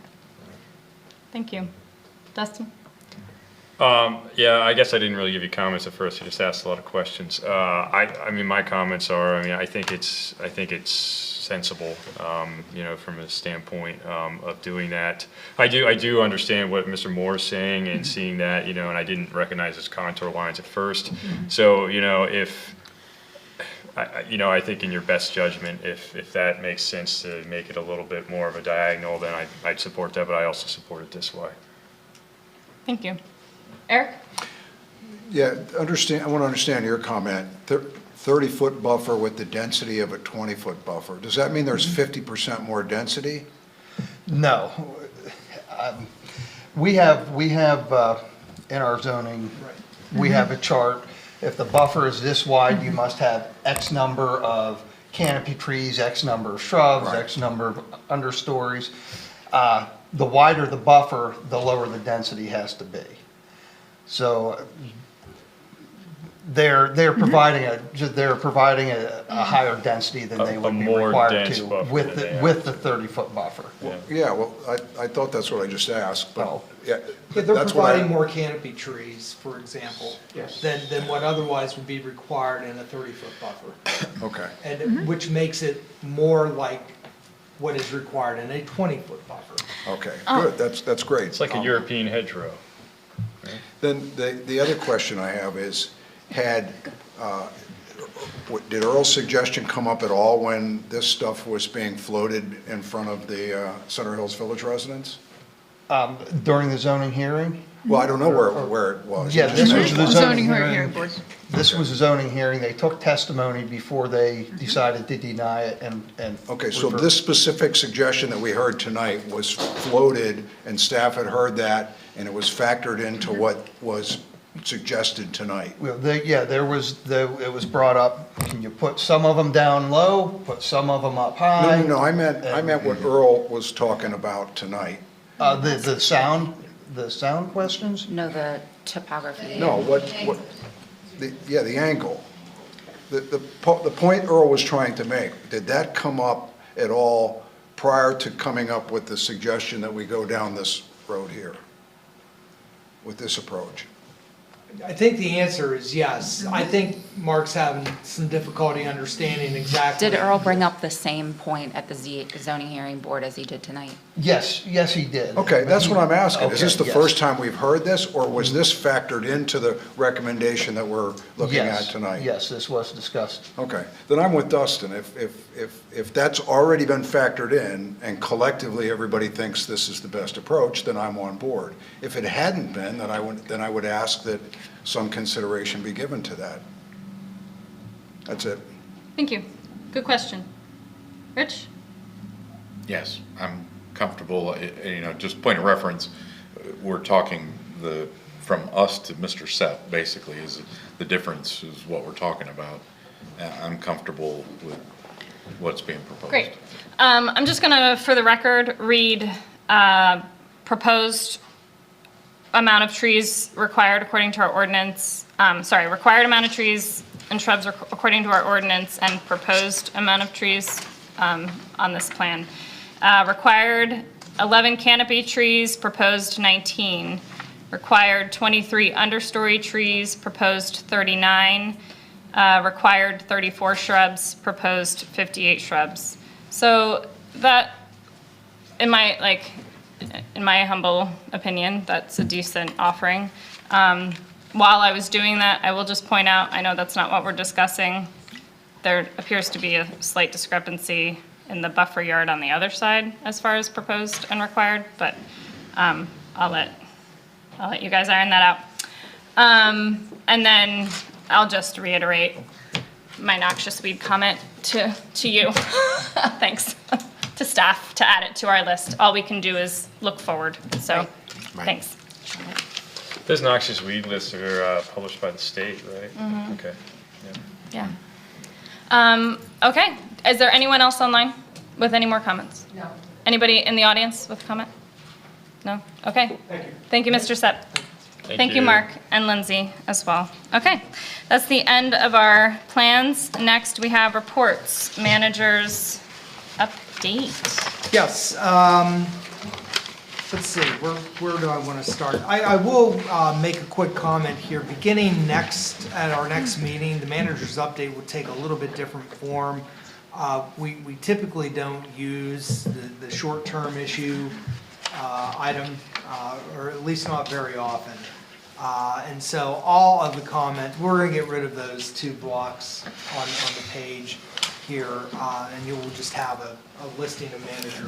I never manager noticed update. them. I figured that. Is it a short-term section? Yeah, I mean, What? so- I'm embarrassed I mean, to it's say not that I a never did dramatic either. difference. Is there 10 anything years? short-term in the I've township? never. Yeah, Is there really. anything Is there short-term? anything- Never been any short-term issue. Well, that's why it's a rarely what I used, asked. it's a Have there rarely been short- used. I feel terrible for short-term section 1. I'll tell you. But, May you rest in peace. you'll also note that there are 3 completed projects on the manager's update. What? That you will not see beginning with the next iteration of the manager update in 2 weeks. So, I don't know we're ready for this. Pike Street has been completed, the Chantel franchise agreement has been completed, and my last update on the Thompsonwood Preserve, which has in fact been completed. We've achieved the objective there of establishing both the governance committee and the advisory committee for Thompsonwood's Preserve. That both of those entities are meeting next week. Governance meets May 10th, and advisory is meeting on the 11th. So they're up and running, or about to be up and running, and so that'll be coming off as well. The only other comment that I had, or update that I wanted to make, is I did want to offer a clarification on page 2, it's 20-03, the LTAC evaluation recommendation for Center Hills Village. There is on the comment that is dated on your report as the last comment, 4/20/23, that's an erroneous date. I did it. I incorporated that date for whatever reason. The date should actually reflect 4/27/23, which is the actual date of the bid was received and bids were open for the construction of the speed humps on Shamrock and Oak Ridge. So that is entirely an erroneous date that is there. And I just wanted to make sure that was pointed out to council and members of the public. Thank Other you. than that, if there's any questions, I'd be happy to try to answer. All right, any questions for the manager? Yeah. So you had Dale Summit small area plan on your mind when you did the LTAC comment. Question on the Pike Street, isn't there a small phase 2-ish for that project? There are, well, as you know, there's a phase 3 Yeah. that is associated with the turnback of Pike Street that allowed us to do, in essence, what was completed in phase 2. As part of phase 3, there are a couple of, I don't want to call them punch list items. There's a couple of corrections that are going to be made, and there's still a modicum of minor work that needs to be done yet. So technically, within the next 2 weeks, I'm anticipating that some or all of that work, the minor work, will be completed, and some of that work that might be a little more significant will be addressed as part of the phase 3. Okay. If So that answers your question. it does, but basically this is gone to a department head level Correct. task Oh, yeah, as it's opposed to the not- manager. as opposed And to manager, There's as still work opposed to be done, but it's at the, yeah. Oh, absolutely, yeah, I mean, got it. at the best case scenario, punch list type items. Yep, great, thank you. Great, thanks. That's all I had. Any other questions for the manager? None? Okay. COG Regional County and Liaison Reports. We did have a number of written reports in our agenda. Those will be published. We're going to try to keep verbal reports down just because we have a long meeting tonight. If anybody has something that they require comment back on, I'm just going to run through. Rich, anything? Eric, anything? Dustin? No. Susan? Nothing to report. Me neither. Okay, super, thank you. PC, Noreen.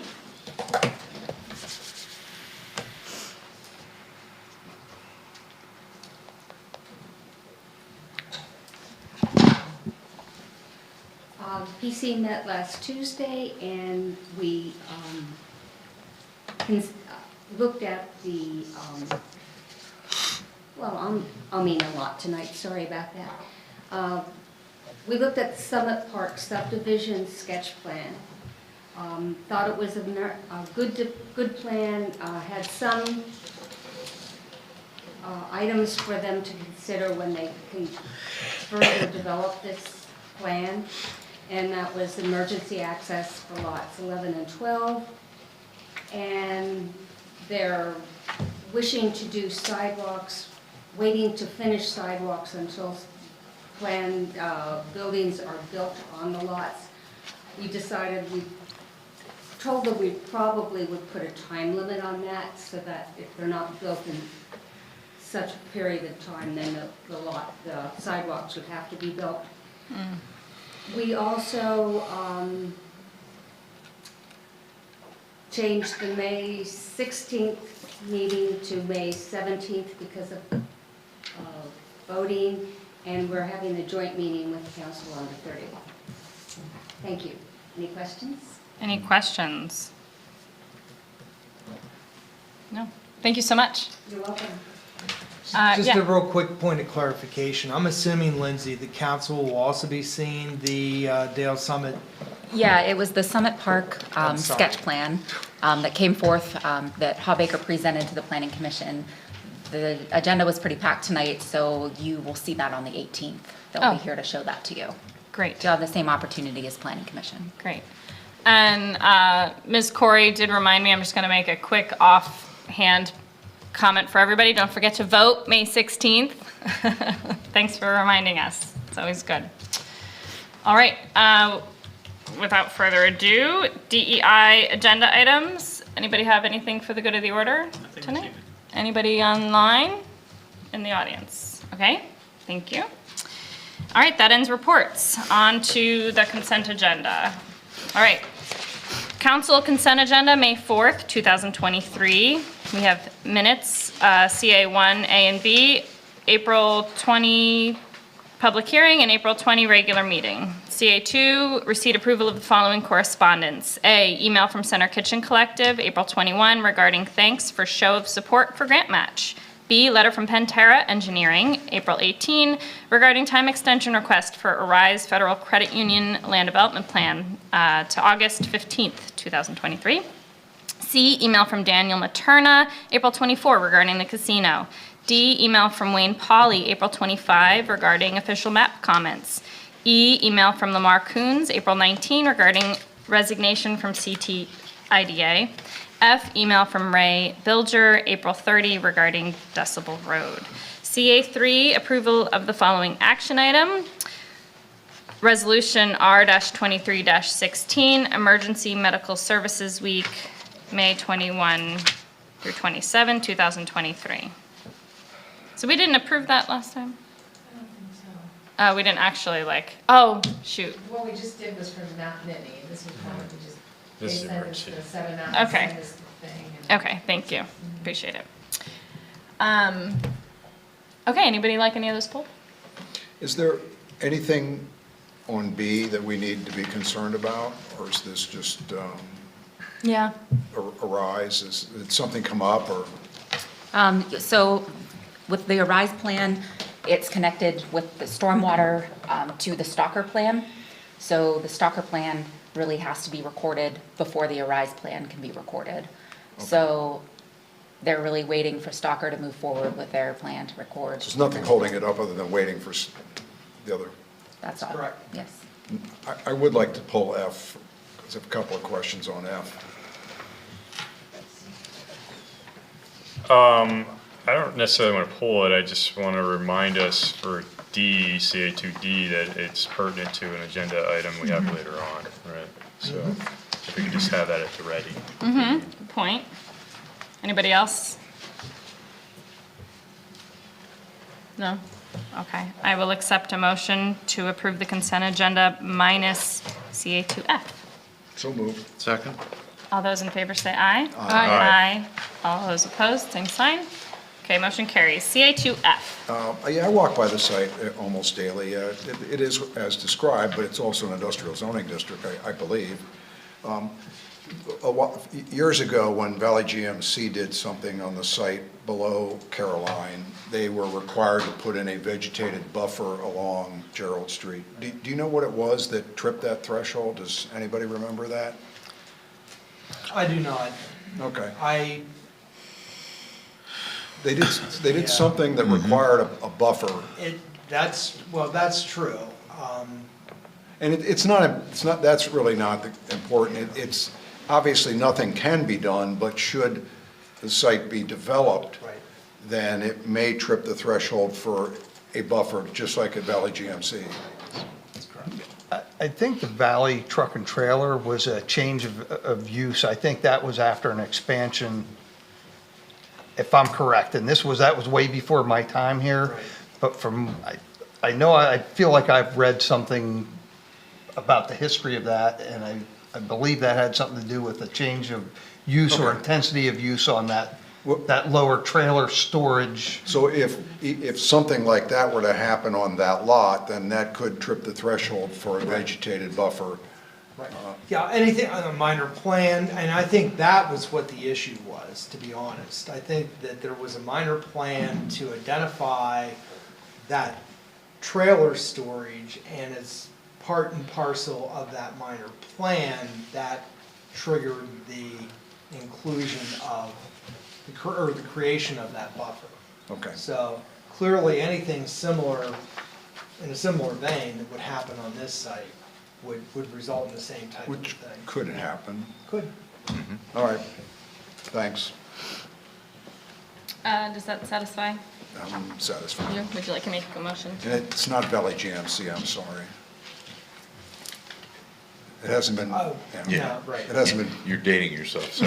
Sorry. I just realized when he said Valley Truck and Trailer that I'm a little behind the times. Probably was GMC when that was done, though. Okay. Would you like to make a motion to receive? I would like to make that motion. I would like to second. All those in favor say aye. Aye. And opposed? All right, consent agenda passed. That brings us to OB1. Okay, obviously, Mr. Franson is not with us tonight, but I will do my best to provide the topical information to council here. Of course, we're dealing with the Center Hills Village traffic calming bid results. We did, you'll recall, probably February, March, council authorized the letting of the bids for the total of 14 speed humps, 7 on Oak Ridge, 7 on Shamrock. The final design was prepared, and we did go out to bid. On April 27th, we received bids, and they were open. We had one bidder, G.O.H. Hawbaker, was the only bidder in the amount of $171,580. We had an engineer's estimate of around $75,000. We have in the 2023 budget $80,000. There is a residual amount of approximately $22,000 from monies that we had received from Aspen toward traffic calming measures in the Center Hills Village area. The balance of that money was expended during the LTAC process for various studies and work that was done. And so essentially, the recommendation that Dawn has provided here this evening is really have 4 options. You can award the bid as is. You can award the bid and negotiate with the contractor, the low bidder, for any type of a scope reduction. And I want to make a comment about that. The scope reduction doesn't necessarily only involve a reduction in the number of speed humps, although it could. But there are some other aspects here to the bid. For example, the use of thermoplastic, which is a more expensive material in terms of the striping and the lines that will be accompany this project, could be substituted, and use of paint could be in its place. So there are a few things that could be done here in terms of doing some de-scoping on the project that wouldn't necessarily mean a reduction and speed humps. That said, moving on, the other options you have is to reject the bid and rebid it, or as always, you always have the opportunity simply to reject the bid and determine what to do later. So those are the options. Don has indicated here that he's not optimistic after having spoken with the individuals that had collected the bids and not bid, as well as with the apparent low bidder, or the successful low bidder.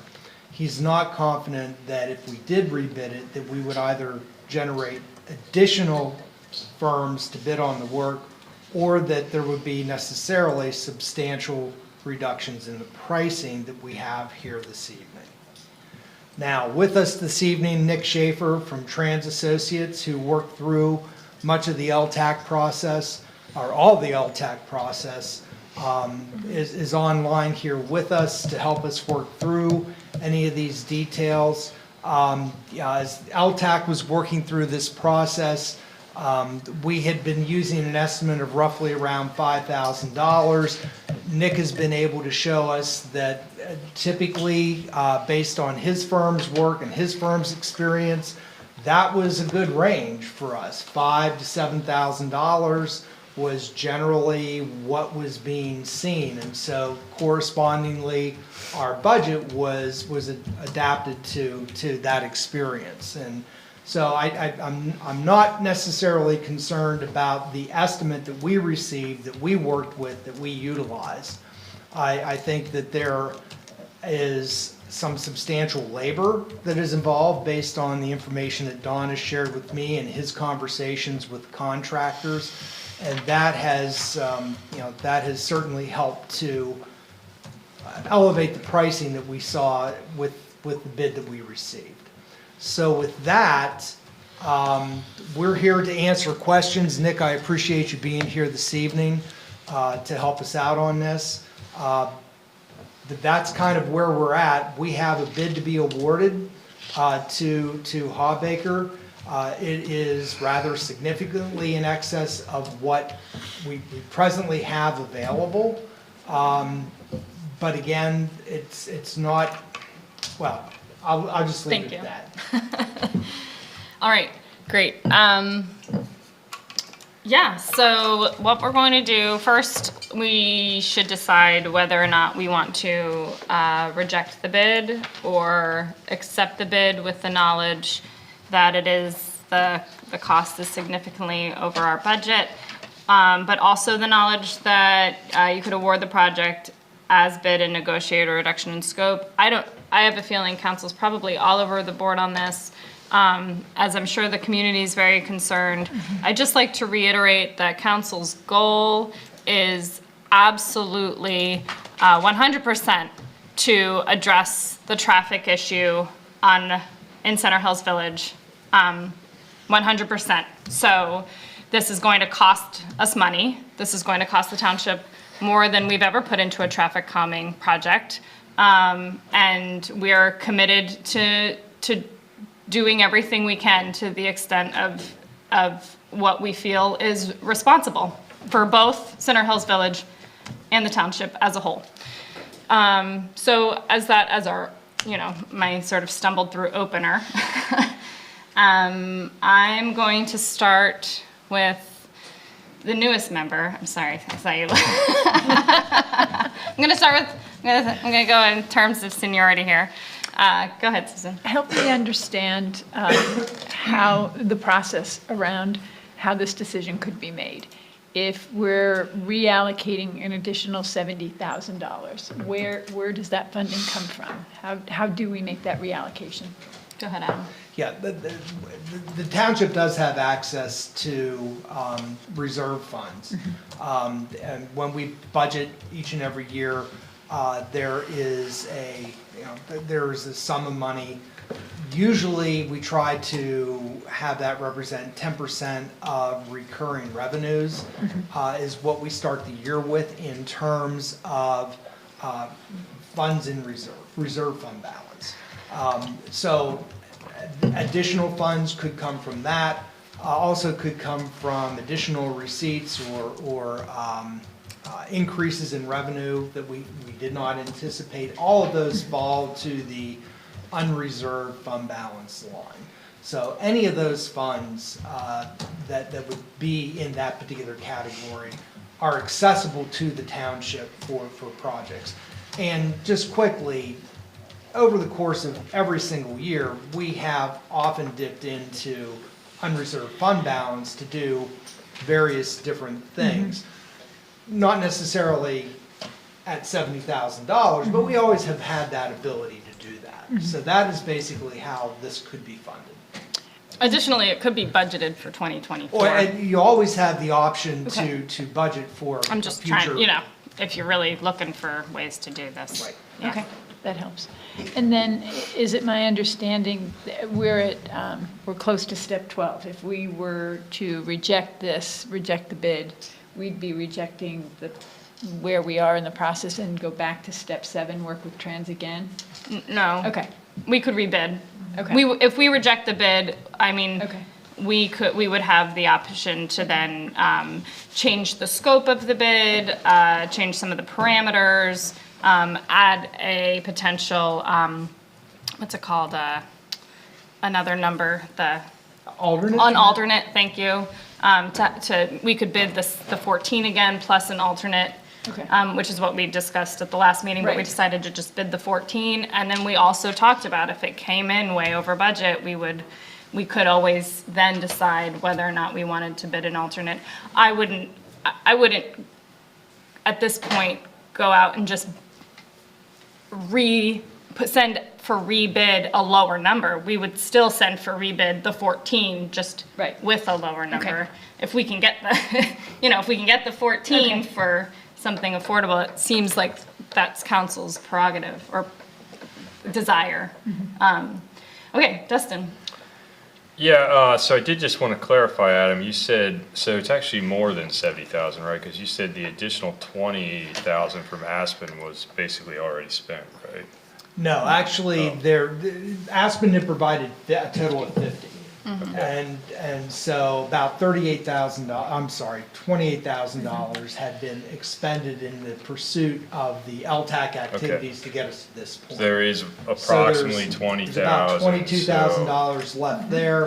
And Okay. again, given the way that Aspen had provided that fund, it was for any purpose related to traffic calming in the Center Hills neighborhood. So using that and adding it to our 2023 budget number, that gives us about 102 right now. Okay. Yeah, simply, I would support rejecting the bid and rebidding with an alternate. Okay. Well, I don't know which of you If goes. we're going seniority, Eric's last. Okay. I respect my elders. So, Keeping it lively. yeah, so, does staff have any idea how many bid packages were collected? Yeah, I can, Yeah, so please. we are required to keep a bidders list. We actually had 3 viable bidders pick up packages, HRI, EV Paving, and Glen O'Habaker. The other 2 that were given were more of they're, PW Express and Delta. They're those services that try to get the word out to others. Oh, interesting, good, very good, thank you. So, I guess, to echo there's been absolute commitment that we need to do something in Center Hills Village, but the suggestion at any cost is a perilous one for me personally, and everything. There's a reason we go through the budget process and we have an approved budget budget number. Of course, we've gone a little bit beyond some of those when it made economic sense and it was the best value to our residents and everything like that. I know in my 10 years, we have never approved a bid this far off of our budget. Of course, I don't think we've ever been this far off of our budget and everything. So that's a very big concern for me. And the other one is, what I heard from Adam was that that Transfield's very comfortable in the numbers that they provided us for our budget.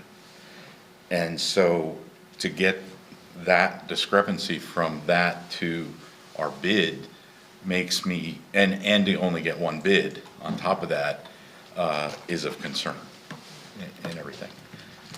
So I'm absolutely, I want to get something moving for it, and that was actually why I was really pushing for the alternates, so that we could get absolutely get something done in this budget cycle and everything. But I wouldn't offer to rebid unless we go back and discern why our engineer feels it's this number and the actual number came in at this. I wouldn't be, I think we would be wasting staff time, bidders' time, all that good kind of stuff, and delaying, and most importantly, delaying getting something done. So I guess I'm a modified kind of thing. I think we need some homework on how we get to a better number and everything, so. Eric? Yeah, I agree with what Carla said in the introduction. However, I would add that, and I know that I'm on a bit of an island here myself, but I am also committed to the integrity of the process. And I've said that over and over again, and I'll continue to say that. So given the situation, normally this happened before, and I've certainly dealt with this in the past in my former day job. My first choice would be number 3, reject the bids and rebid. But as Rich has noted, it seems like that's really just a waste of time. I mean, I'm concerned that it was that far over the estimate, but the estimate and our budgeted number were guesses. I mean, let's be realistic here. They were guesses. So I think it's a bit disingenuous, and I've used that term before, and I think it is again here, is to rationalize not moving forward with this just because it's percentage-wise so out of whack with the guesses that we made. This is an important project. This is a huge development with profound impact, an impact in an area that's had an ongoing problem. And so, yeah, it's a lot more money, but let's face it, we have spent more money than that in other areas of the budget, oftentimes unbudgeted. So just because it came in so much higher than our budgeted number, I think is a little bit of a cop-out, because I would like to look at it in the context of what we're getting and what we're solving, trying to solve as part of the exercise. No disrespect meant to the budget, but I'm trying to provide some context, around this. So with that, I would prefer to go with number 2 and award the project. Let's get it moving and let's negotiate where we can to get the cost down. To me, that seems like a reasonable compromise between the budget conscious and those who want to get the project done and respect the process. So Eric, I'm just gonna respond to you, I guess, because You don't have to agree. I don't, but that's not, I'm gonna ask for just some clarification. One is, number 2, negotiating a reduction in scope. Would you be comfortable with, can you just define that more? What Adam talked about. The paint. Materials, as long as it doesn't reduce the number of, as long as it doesn't reduce in scope what the entire process, the entire deliberate process that we went through as a township came out, the recommendation that they came out of. I'm pretty sure the recommendation didn't specify the things that Adam's talking about. I think the recommendation was centered most around the number and the location. So from what I understand, Adam's suggestion, those things wouldn't change, and those appear to be the critical elements that came out of the long, involved, and deliberate process that we went through to get to this point. But if I'm wrong, correct me. Did the materials and the paint Were they part of? Well, as the person who was at those meetings, which wasn't Adam. Right, it wasn't it. It was Amy and me. It was not the paint. It was primarily the numbers in the space. Okay. Also, as the people at those meetings, I've asked Lindsay to share the process with you. I too am a process person. It is my day job. And as part of this, Lindsay and I and Amy, along with Don Hartzell, the chair, put together this process. It's more of the flow chart that was already outlined in the LTAC process, but we felt it very important that as we went through this with the community over the 2 years, the very long process that we were a part of, that it be clear to everybody what the steps were. So, Lindsay, is it possible to blow up where we still are? Yeah, well, I'll. Or point Mike. out, This is an older version, showed it at a. Oh, that's right, different step. Mike put this together. Thank you, Mike. But I can try to get it blown up here, hold on. So I would just like to point out to everybody that I take some issue with this being called, with our discussion of this as a council, being called disingenuous, because I believe that it is very genuine. And it is our responsibility as elected officials. So step 12, step 11 is neighborhood vote, and should it be voted in favor of, that takes us to the next step, which is step 12, which, Mike, could you read? Sure, so step 12 of the process, the final plan, including funding source, must be approved by council. If rejected, you return to step 7. So it is 100% a part of the process to have this conversation, especially including funding. That does not make us, less interested in making sure that this project goes through and making sure that those roads are safe. I just really needed to make that clear, since it was brought up. That's at step 7 to the left, right? Uh-huh. Yes. Right. Yeah, that was my original question. Oh, I'm sorry. Yeah. Was, in this process, should we make this decision to go back, we would go back to step 7? It is my understanding that if council decided, we wanted to reject the bids and send it back to step 7, we could. Okay. Yeah. And that, again, is part of the process. I genuinely believe that would extremely elongate the situation, and I don't believe anybody wants this to go out another year.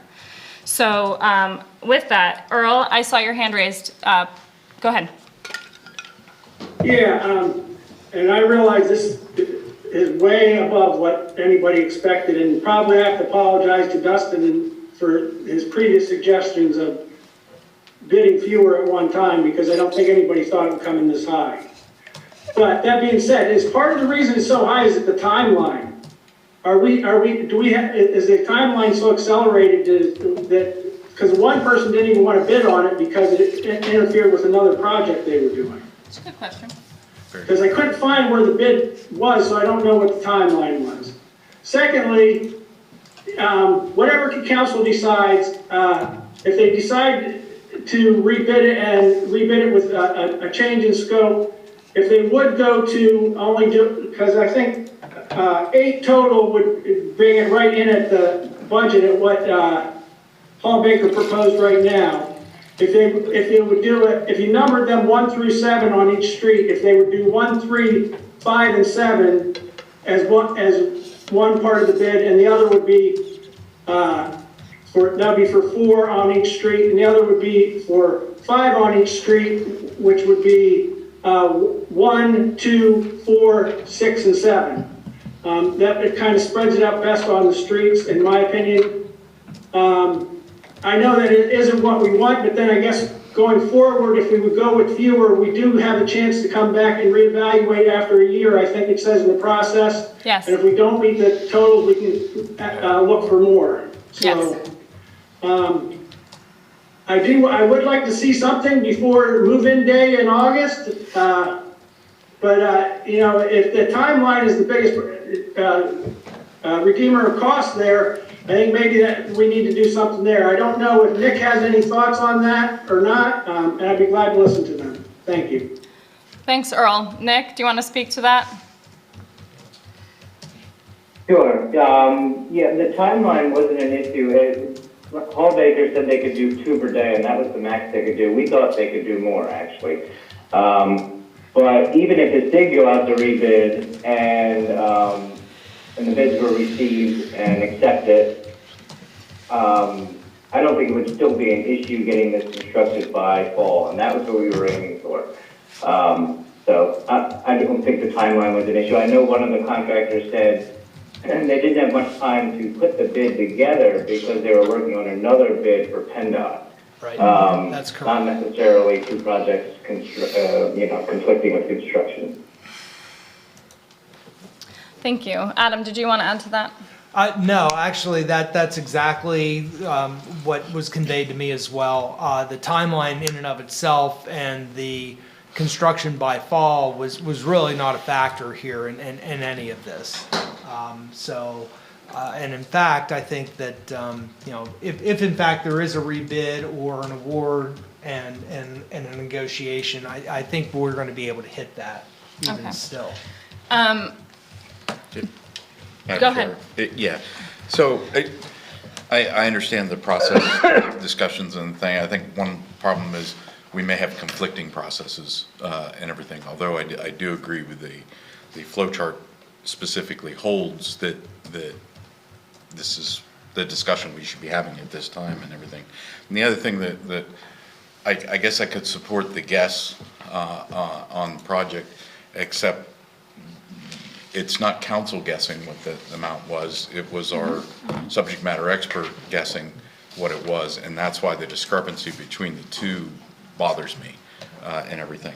So again, I would personally, I support number 3 with an in there before we rebid. If we could talk to the other people that picked up packages, and so we've already heard one was a potential timing Yes. issue. Are there anything other that could support that and everything? And then to Earl's point, that's why X number of meetings ago, I really wanted to see, the base bid should be the 14. That is the recommendation from our traffic engineer. From there, alternates for fewer, so that we can do something yet this year within the budget, reasonably within the budget. This is not reasonably within the budget. Go ahead. I was simply going to ask, I mean, I know that Nick has taken a look at this since the bid has been received.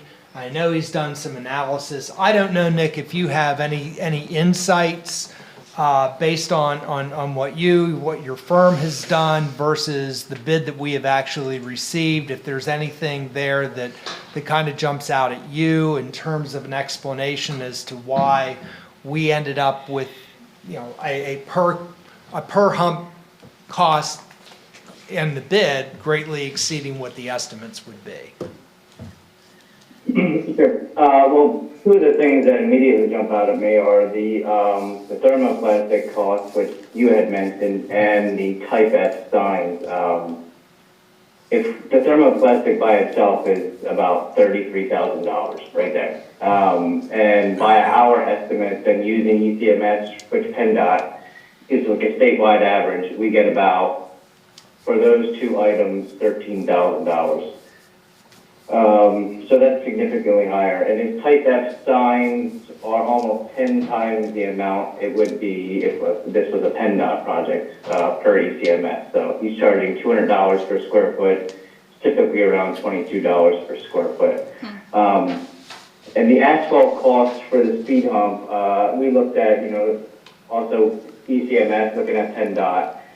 They average around, I think it was about $250 per ton. Now, each speed hump is going to vary somewhere around 7.5 tons a piece. That comes out to about $1,875 per hump. So, on top of that, you have your milling, you have your labor, you have your tack and seal coat. Is that going to add another $7,000? Probably not. His bid is definitely high. But that being said, if we did go out again, The costs are very volatile. Labor's at a premium right now. These companies are very busy. Did they really need to bid on this and this job? Probably not. But they knew they were the only bidder, so they did. So the costs in the end are high, and if you did rebid, you may get the same thing. You may even get a higher cost for somebody.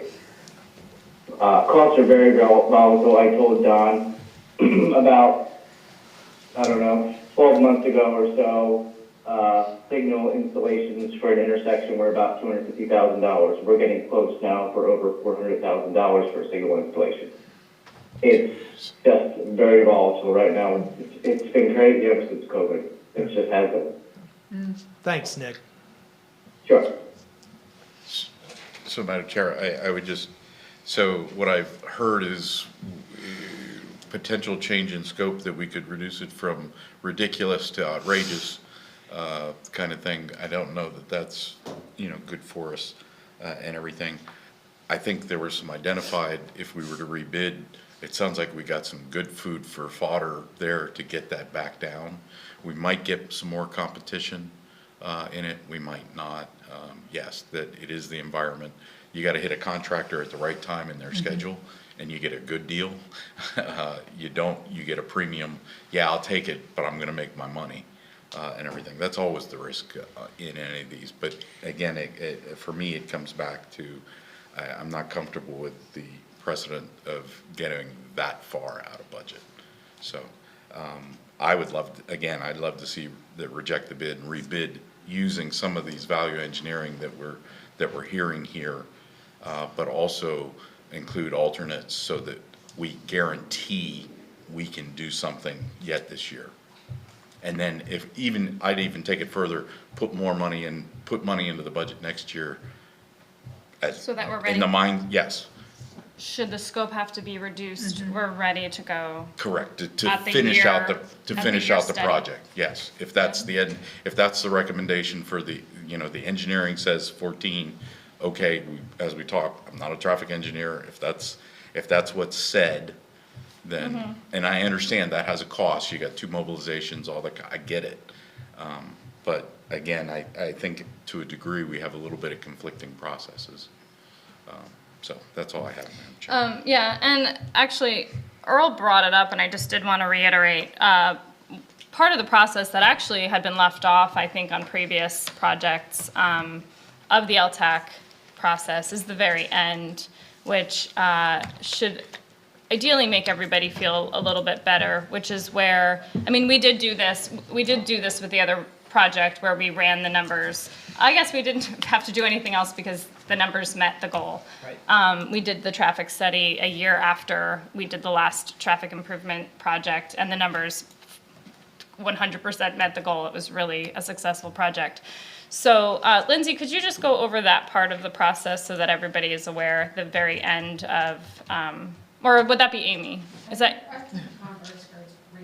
Oh, I saw. Somebody was waving. Yeah, but he's waving at the camera. Oh, got it. Okay. Well, if Amy could just, is that Amy? Well, yeah, it's basically, going back to the flow chart, we had talked about basically giving it 12 full months so that we could truly get, a good sense of whether it was just seasonal or if it really would be effective after one whole year.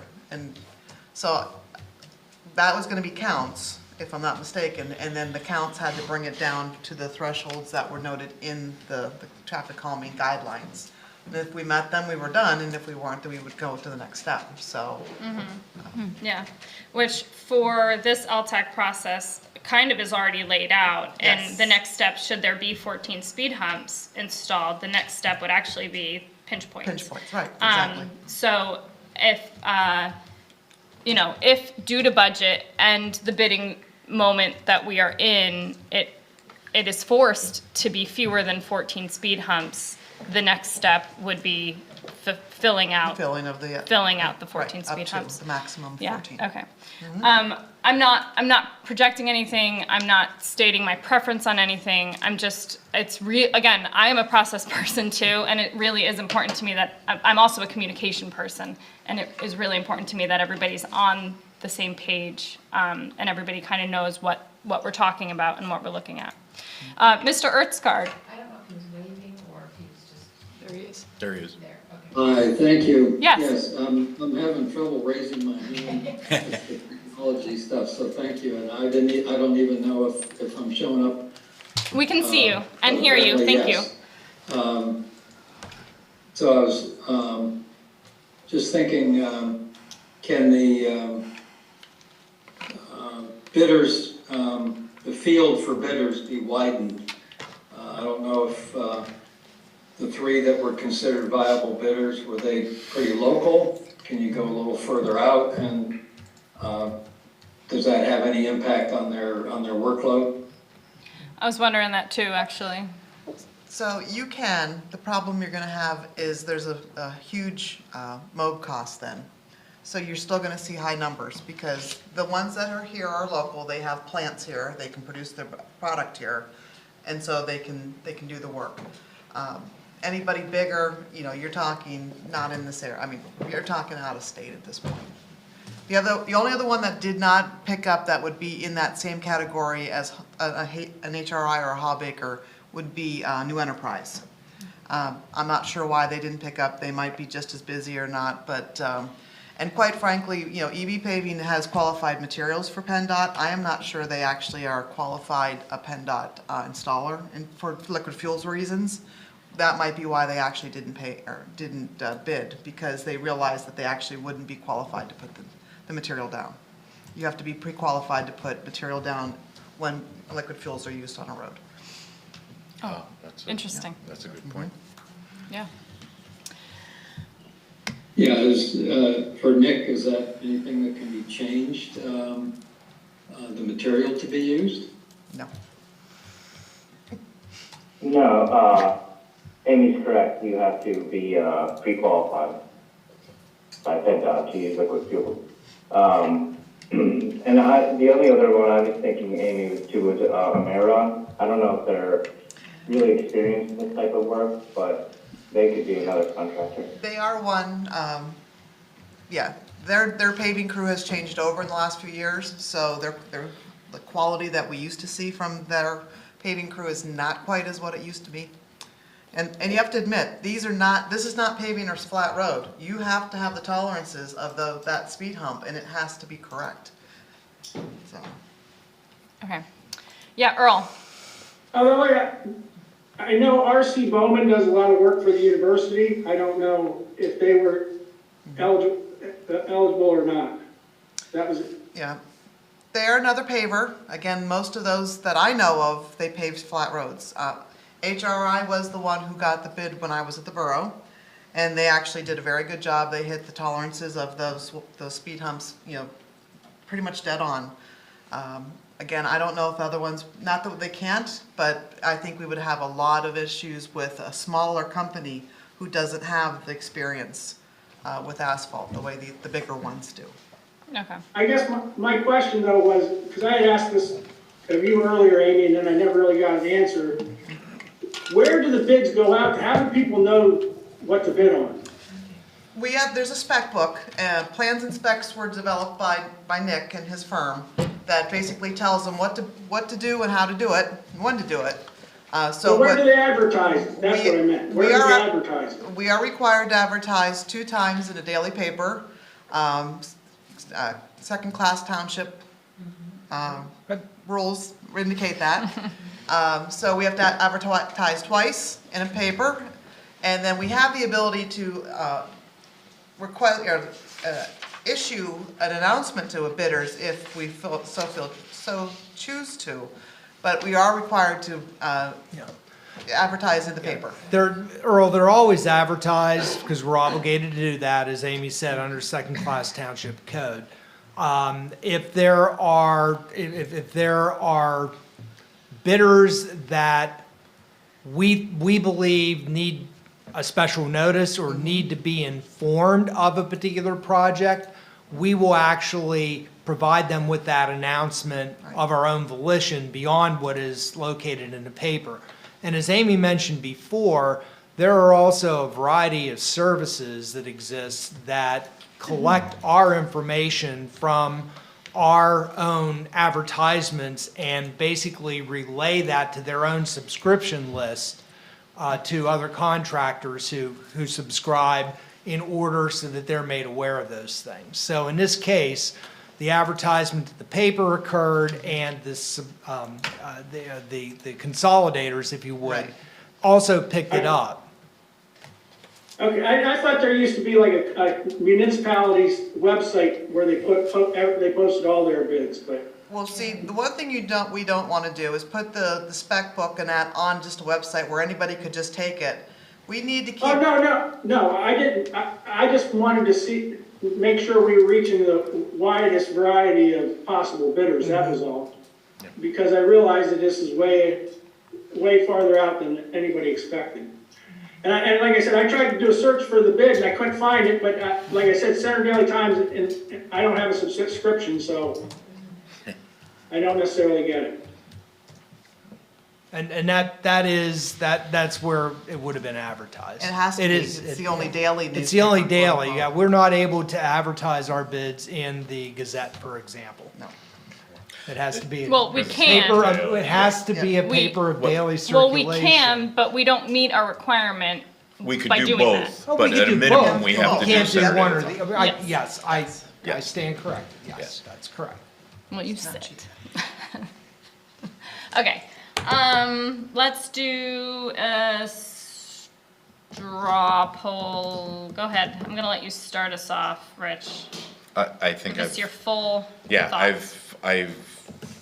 I think I've said it a couple times, reject bid, rebid, with the value engineering that we've heard, and also include the alternates that we discussed, several meetings ago, so that we ensure that we have something that we can get it moving this year. When we moved this forward last time, the motion to bid, we were told that if it was like way out of scope price-wise, it would set us back about a month. Yeah. Is that still kind of where we're at? Pretty with much. that? You need about a month to advertise based on your requirements between the Okay. ads. Okay. I just wanted to make sure that that was still the case and we weren't. Yeah, we need a little bit of time to get the, whatever changes, which I think would be relatively minor, picking new advertising dates, a new bid date, and then have it line up with a council meeting, because of course there's only 2 to pick from. So maybe 6 weeks or something? Yeah, I would say probably about a month to 6 weeks total. Okay, thank you. Eric? I believe I interpreted Nick's comments differently. What I heard was you could take $30,000 right off the top of the cost by eliminating the, whatever you call it. Thermoplastic. Yeah. Yeah. Which lowers that number of 70, cuts that number of 70 in half. I think I also heard Nick say that there is risk with rejecting the bids and rebidding. I mean, he's shaking his head, yes. Always is. You know, we could cut it back and eliminate stuff and get a bid for the exact same amount. I'm not comfortable taking that chance. My preference is still number 2. Okay. Number 2 with, so the reduction in scope and the ways with the, okay. Dustin? I think what, I agree with Rich, and what he said was very well spoken and thought out.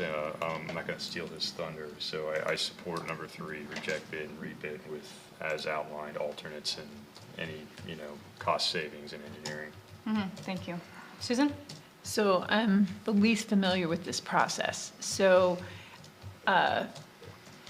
what I would like to see happen is that this is done in a timely fashion. My concern is what I think Nick mentioned and Amy has alluded to, that leaving this go for a longer period of time could put this at risk for bringing the cost up again.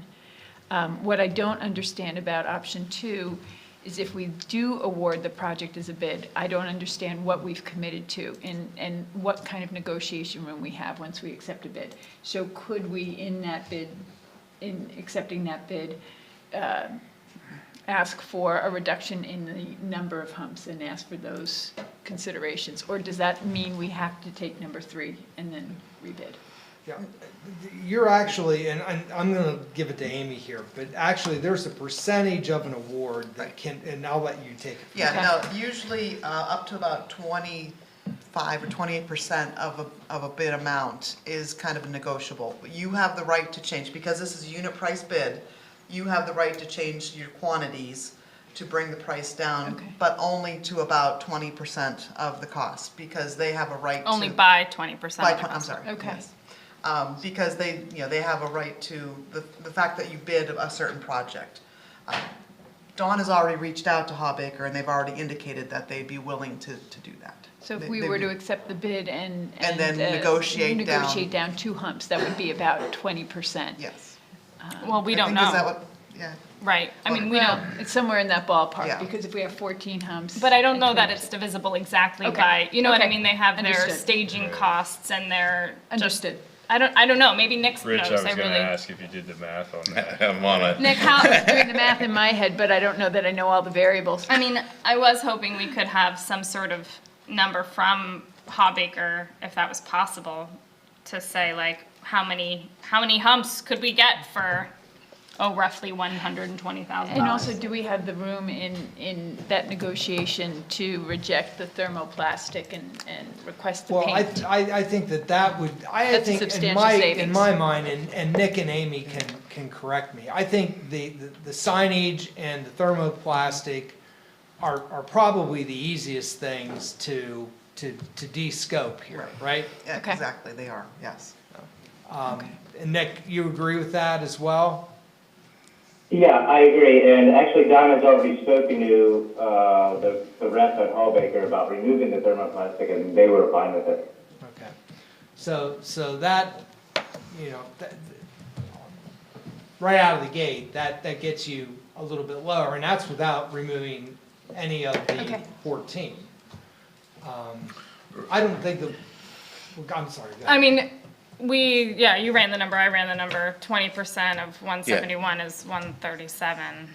Right. Or It's 80%. a $34,316 reduction at 137,264, which is still 71.58% greater than our budget. So, And please remember, we might take out thermoplastic, there's still gonna be a cost with paint. Right. It's just gonna be a lot Right. less. yes. Right. And I think Nick mentioned his experience with his previous bids we'd still be paying about 13,000 versus 33,000. So there's the 20,000-ish. So it's not a full, Yeah, you're not just pulling that number out. There's still gonna have to be a cost for something there. Right. Sidewalk chalk, no. I'll be Need out it to there stay every over day. winter. That's not gonna work.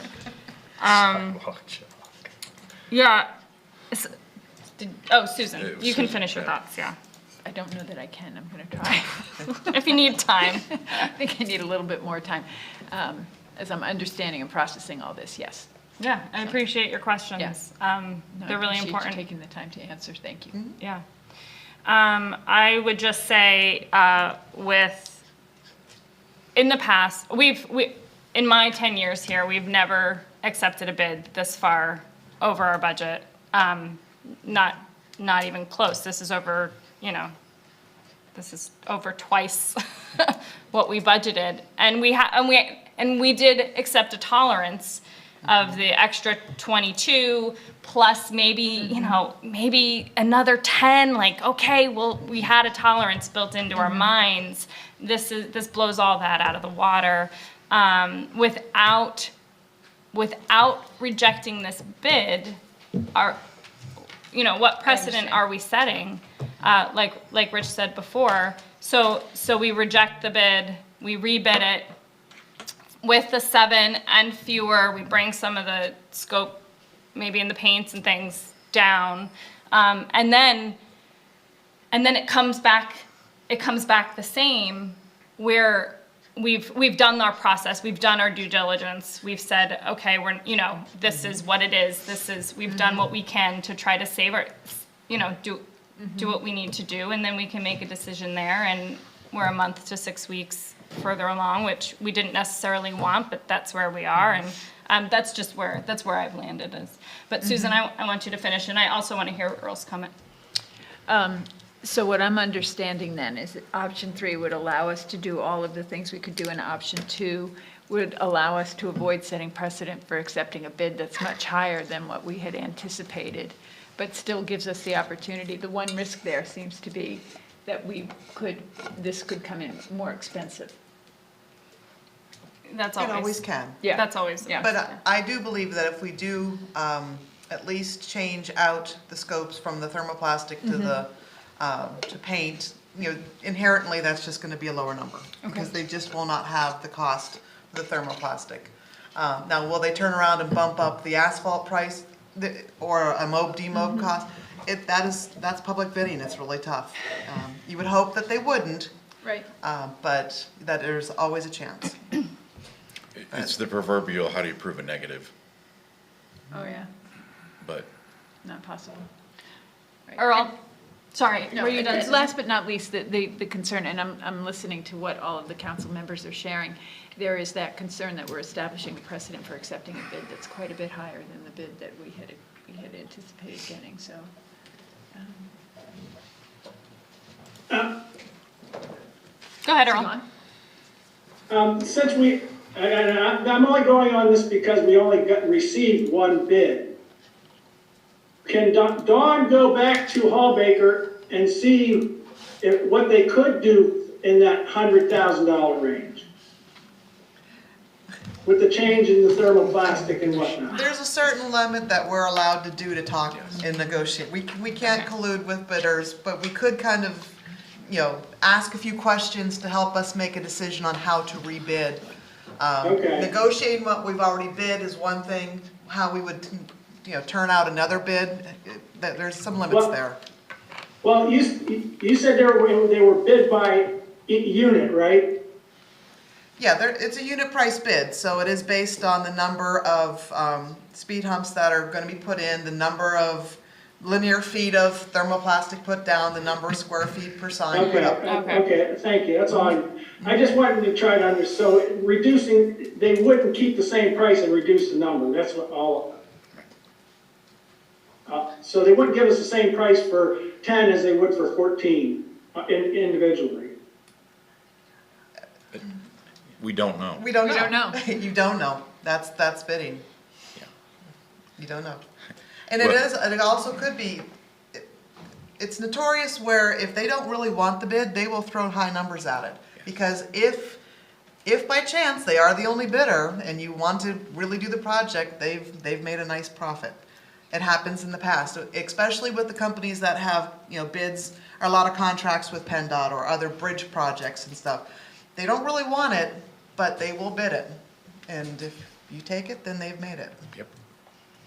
So, I mean, we do have an option if we do rebid it to try to seek out the new enterprises or some of the other ones to see if we could get. Yeah, I mean, we can knock on their doors and hand them the Because I don't know packet. if that was done or not. I don't believe it was, but Yeah. you know, we just advertised and. Well, if we do need to do our Well, legwork and on this- that. yeah, and we did not single out or No. forward directly to any individual bidder.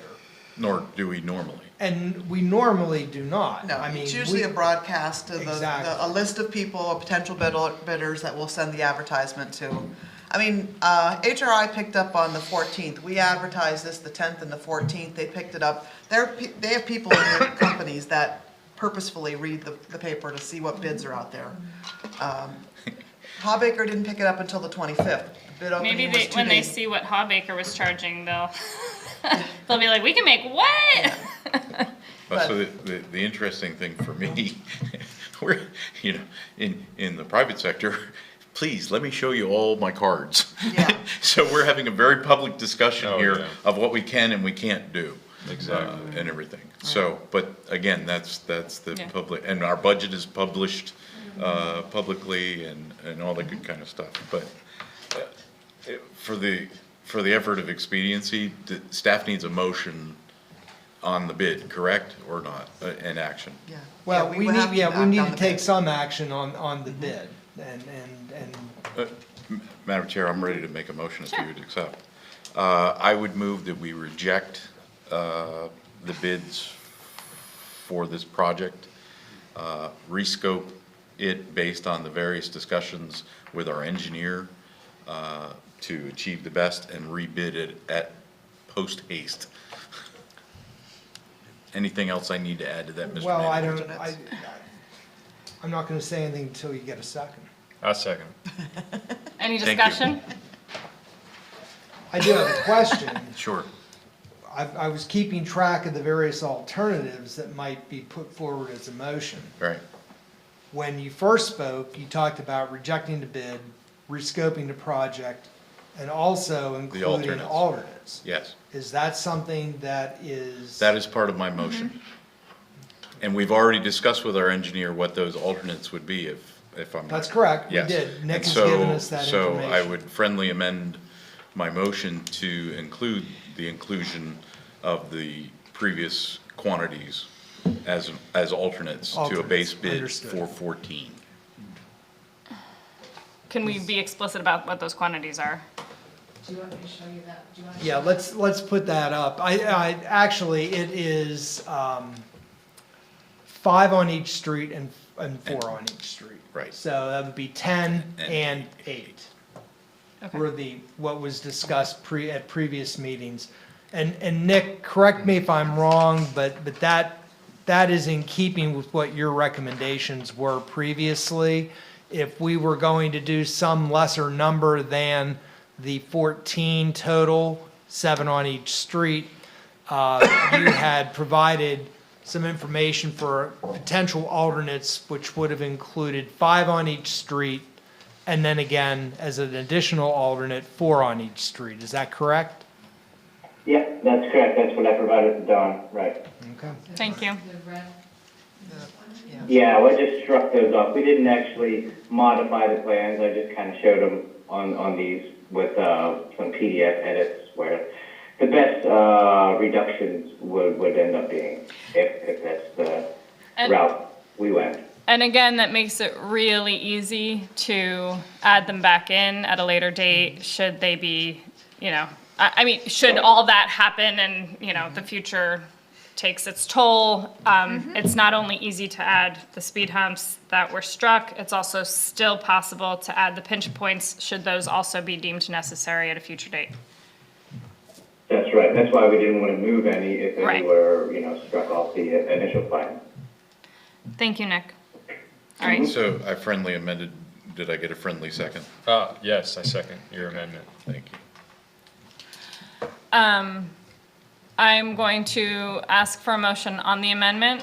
All those in favor of the amendment, say aye. Aye. All those opposed to the amendment, say nay. Okay, so the amendment carries. Now, the motion, amended motion, which is still moved and seconded. All those in favor of the amended motion. Oh, actually, I'm going to ask for discussion on the amended motion. I know we talked to Adam quite a bit and amended it, but is there any discussion? Anybody online? No? Okay, all those in favor of the amended motion, say aye. Aye. And all those opposed, say nay. Nay. Okay, motion carries 4-1. Thank you. Thanks, Amy. Keep us in the loop when the time comes. Okay. All right, next we have OB2, College Township official map. Buckle up. All right, I will go ahead and field this one. So we'll hop in the Wayback Machine for a minute. The genesis of this discussion goes back to the approval of the walkable College Township, our pedestrian facilities master plan, which included a recommendation to amend the official map to include the investment corridors. As you'll recall, your discussion, last discussion on this topic was back in February 2nd meeting. And at which time you provided a remand letter to Planning Commission with the following tasks. Ensure that all required elements are contained within the ordinance and included graphically on the corresponding map. Incorporate or otherwise denote any comments from Parks and Recreation Committee into Planning Commission's recommendation on the draft official map. And return the final recommendation to council for consideration within 45 days. Subsequently, you granted a additional 45-day review period, which concluded May 3rd. Both ABCs, both the Parks and Rec Committee as well as Planning Commission have discussed this extensively. Parks had it on their agenda for 3 individual meetings. Planning Commission, it was discussed at 6, I believe. Wow. Throughout the review process, as it moved to Planning Commission for their debate, it was noted that their goal was ultimately to provide to you a clean, understandable, and as complete of a recommendation as possible on the draft official map. And that includes both the ordinance text as well as the mapping revisions. On their meeting on April 18th, Planning Commission did vote unanimously to recommend to Council that you undertake the following actions. Undertake a detailed review of the draft official map and text, specifically the 2 attachments included in your packet, OB2A and OB2B, as prepared by Planning Commission, the Park and Recreation Committee, and staff. And set a public hearing and authorize staff to commence the required 45-day public review period on the draft official map. So bear with me here, as you am apt to do. You know, I kind of work through these things pretty methodically. In recognition of the complexity and the somewhat sensitive nature of the official map, staff's prepared an outline of discussion as well as associated materials for your consideration. First is the draft official map ordinance text, that being OB2A in your packet. Staff is requesting that council start their discussion there. In particular, when you're reviewing that draft ordinance text, I would suggest a close look at the definitions of the following categories of proposed facilities, those specifically being the investment corridors, bicycle pedestrian path, road right-of-way, and land reservation. The reason we're suggesting you start there is, one, the ordinance text revisions are, while they're significant, significant in number, they're not really significant in total impact to the ordinance as it's written. But those definitions inform the second attachment, and that being the map. So moving into the second discussion item would be your draft official map and the corresponding spreadsheets that accompany that. Included are the maps and spreadsheets that attempt to align the comments received to date from all entities, that being council, that being Planning Commission, that being Parks and Recreation Committee, as well as staff. We tried to take those and synthesize those so they align with the definitions as put forward in the ordinance itself. This map has sequential numbering, talks about groupings of facilities, and as I noted, supported by spreadsheets. A couple things that I wanted to clarify that point out specifically that came out of the Planning Commission on that packet that comes forward. One was a concern related to the proposed alignments and land reservations on private property, and the degree of difficulty associated with acquisition of necessary property and future construction of those recommended facilities. It's an acknowledgement of there may need to be acquisition of property to move forward with some of the features that are discussed. This is referenced with a map legend note. You'll see it mentions required transfer of ownership and design. B, recommendation. Everything okay? Okay. Recommendation that the property owners of those parcels shown or advanced as land reservations be notified directly of the ongoing official map update process, and be given the opportunity to express their interest or lack thereof in having their respective properties included. Specifically, as you noted earlier, Dustin, we did have a consent agenda item from Mr. Pauly speaking to that specifically. A couple of his properties are identified as land reservations. He's a little ahead of the process and having that discussion, but well within the means and kind of the intent of what Planning Commission had provided here.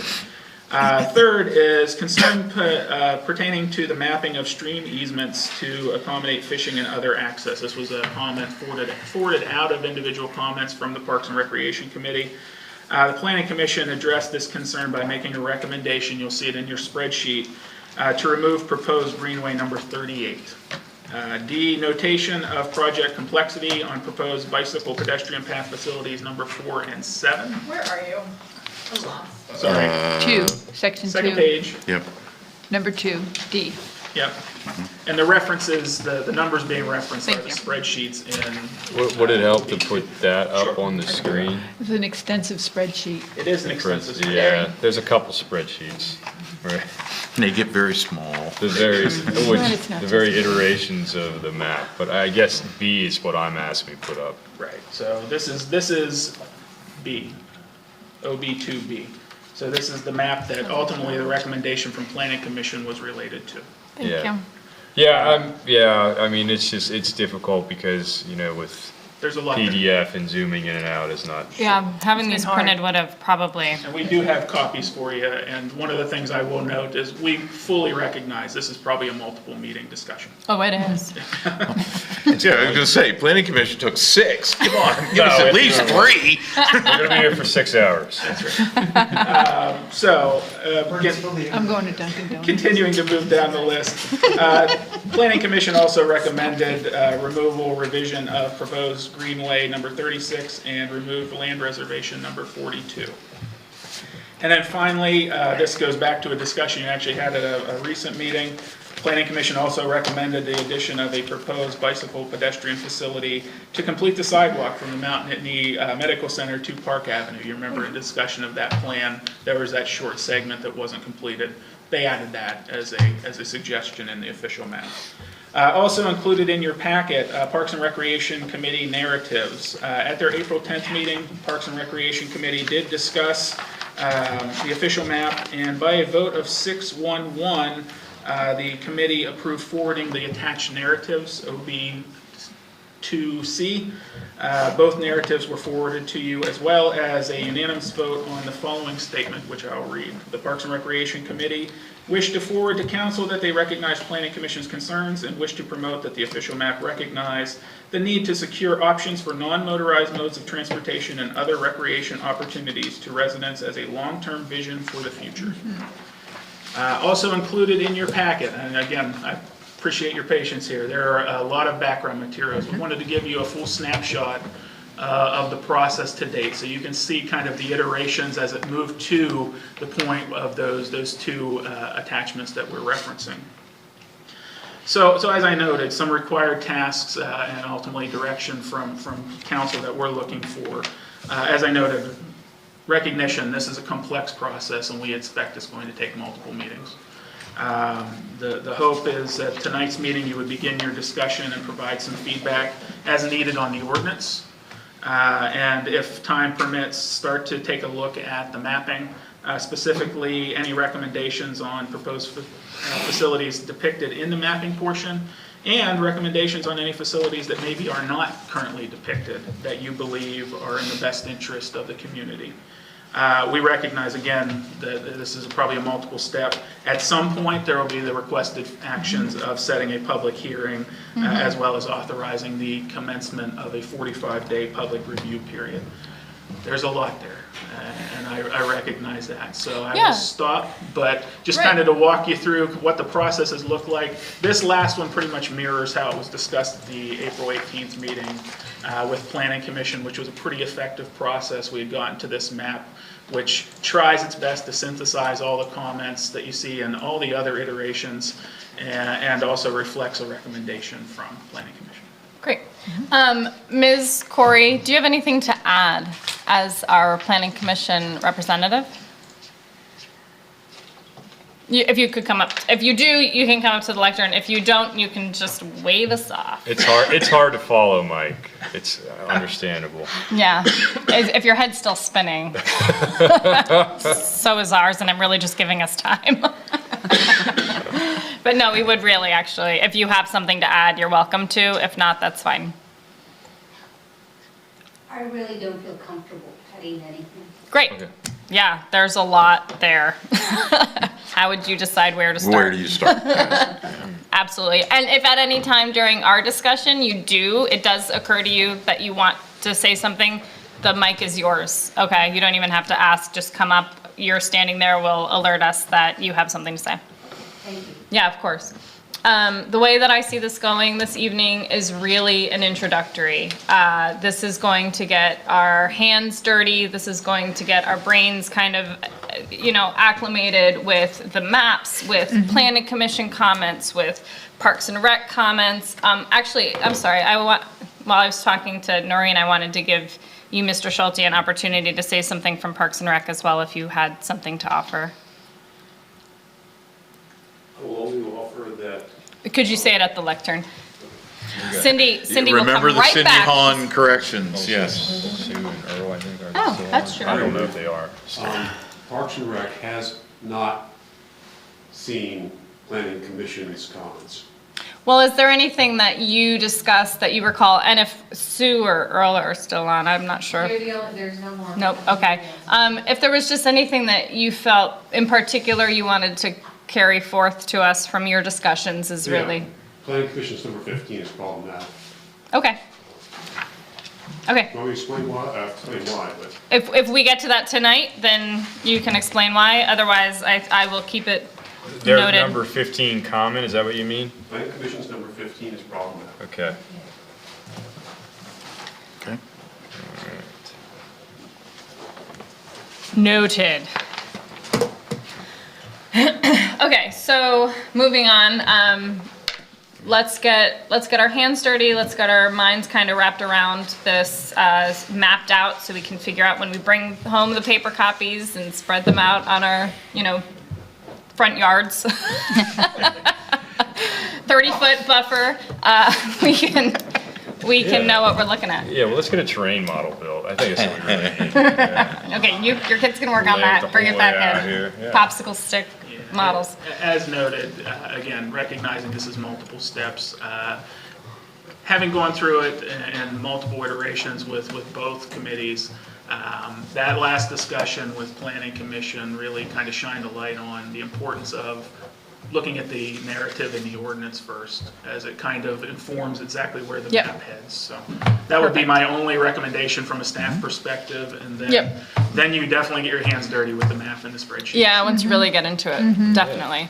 And that's what I was going to recommend too, is that we start with the ordinance, and then honestly, if, to whatever degree that each of us individually has already kind of like delved into this and put in our brain power, offer those comments up so that we're all on the same page.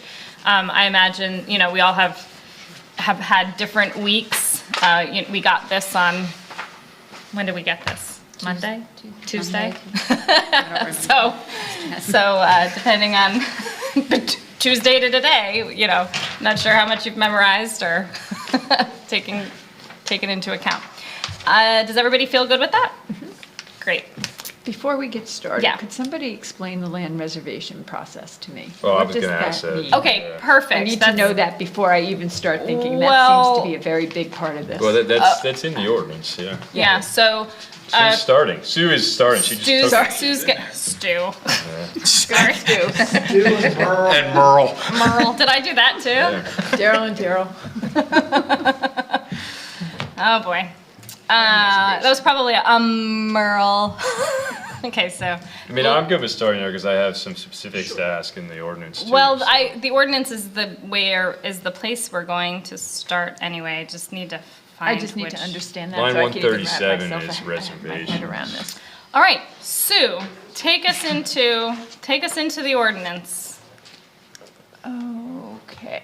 Well, first, I want to understand the land reservation process. What does that mean? What does, looking at the consent agenda, the item F that you brought forward, the landowner had concerns about the land reservation process. What does that mean? What is that? Sure, so I'll take a couple steps back. In terms of the actual definition, it's a tract of land or portion of which that's demarcated as a potential public benefit for College Township through the official map. The task that was provided to Parks and Rec essentially was to take a look at potential smaller pieces of land throughout the township that maybe supplement existing parks or provide opportunities for future open space or neighborhood scale parks. Those reservations are just an indication that those are areas that the township may at some point in the future have an interest in acquiring.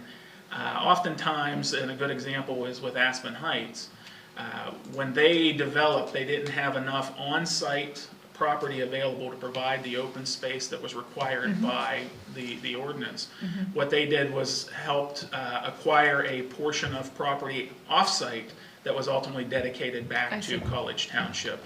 So that's kind of the intent here. Now, obviously, if it becomes a discussion of future parkland, it's something that, you know, maybe the township could move forward, but that's really the onus in terms of how most of this would move forward is these are places where future developers may want to look as potential acquisitions to aid in terms of open space requirements. That's helpful, thank you. And to follow up with that, when we have a land development plan that comes in and it's, say, on a property where there's a reservation on the official map, that starts a 1-year process.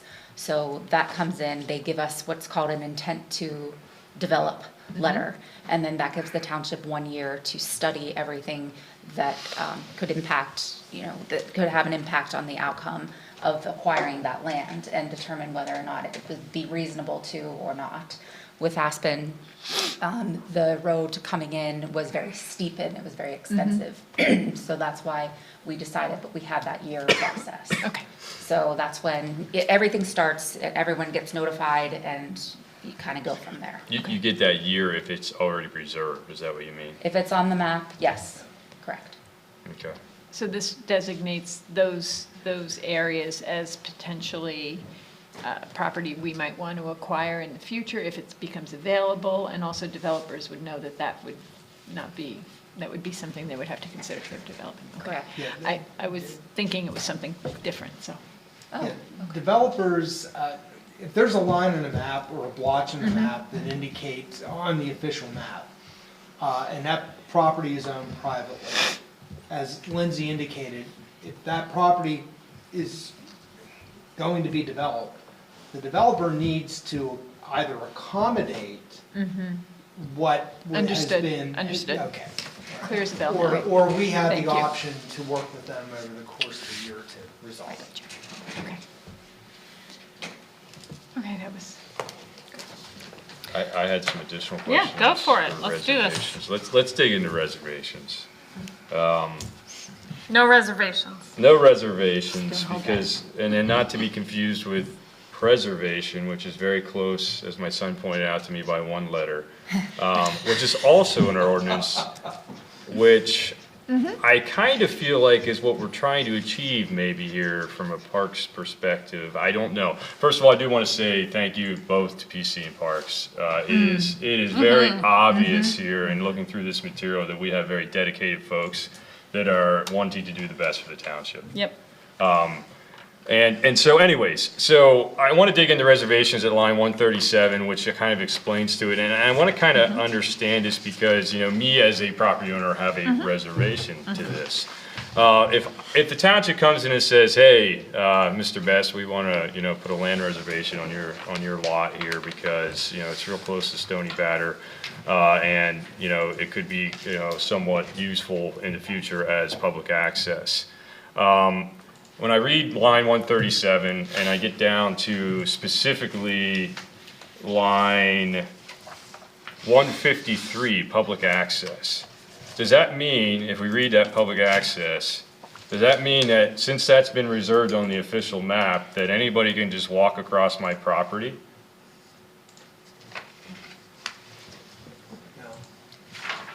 Or does that mean public access is granted once the reservation has been conveyed? That's the key. Nothing, absolutely, the answer to your question is absolutely not. Okay. The key is the reservation has to be conveyed, which means that township and/or the owner need to exercise whatever mechanism, whether it's an easement, whether it's an acquisition, that has to be in place. Otherwise, nothing on the official map is official until the conveyance occurs. So what it's saying is you cannot reserve land that will be used privately. The township could not make a reservation on a land that when conveyed to the township is not open to public access. That's true, too. The township manager's personal park. Yeah, I just don't know if it's in there, but if we could tease out within the ordinance to make that very clear and upfront, right? Like that this is Exactly. not executed upon yet. This is a plan, if you will, right? This is an outline, right? Essentially what we're doing here. And, and then it doesn't really actually happen until that case. Because I think, if you start just, if I'm interested in reservations and I just read the reservation section, I don't get that, right? Okay. If I go to it and I point at it. All right, so let's continue. That's line 153. And so in reference to Mr. Pauly's letter, if we were to go to line 178 on reservations, I think it's baked into our ordinance already that we kind of need to have the landowner agreement. If you read back through that, because we need to have them agreeing on the reservation period, right? Isn't that what that paragraph states? So I think we kind of have a process for that already there. Well, the reservation period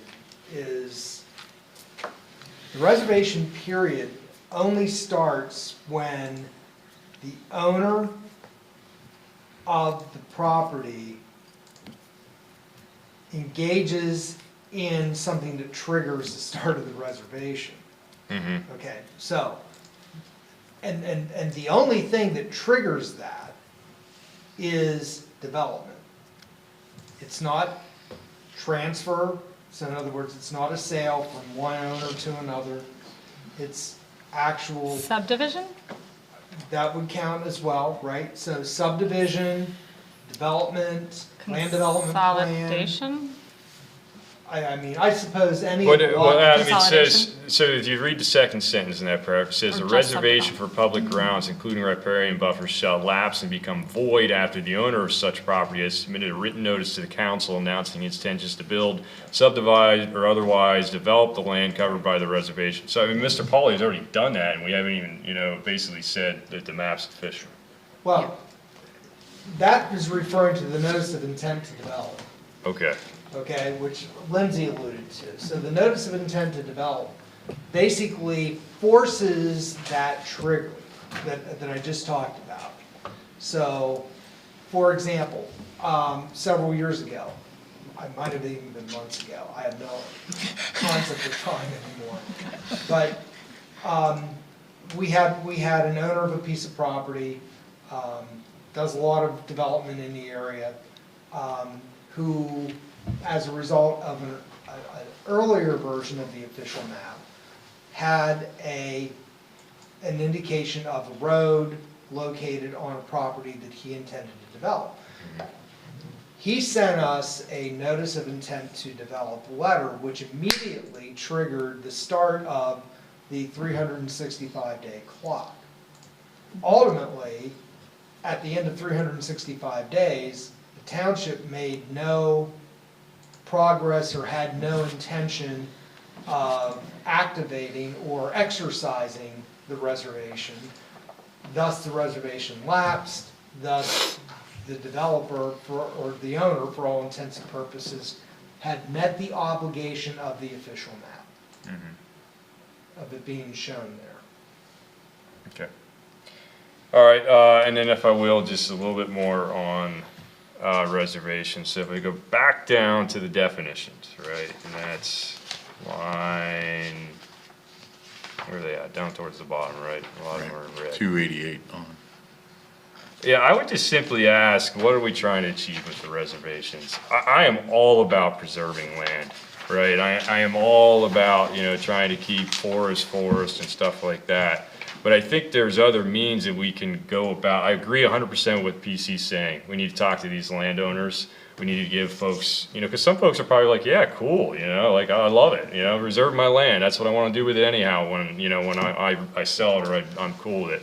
But there's other means of preserving that I think we already have in our ordinance, and I'll point out the conservation easement as one of those things. And then, even further down, we have a definition for natural and preservation areas. So I don't know how we can tease that out, and maybe that's even an option to give with some of these other folks that quite aren't on board with a land reservation.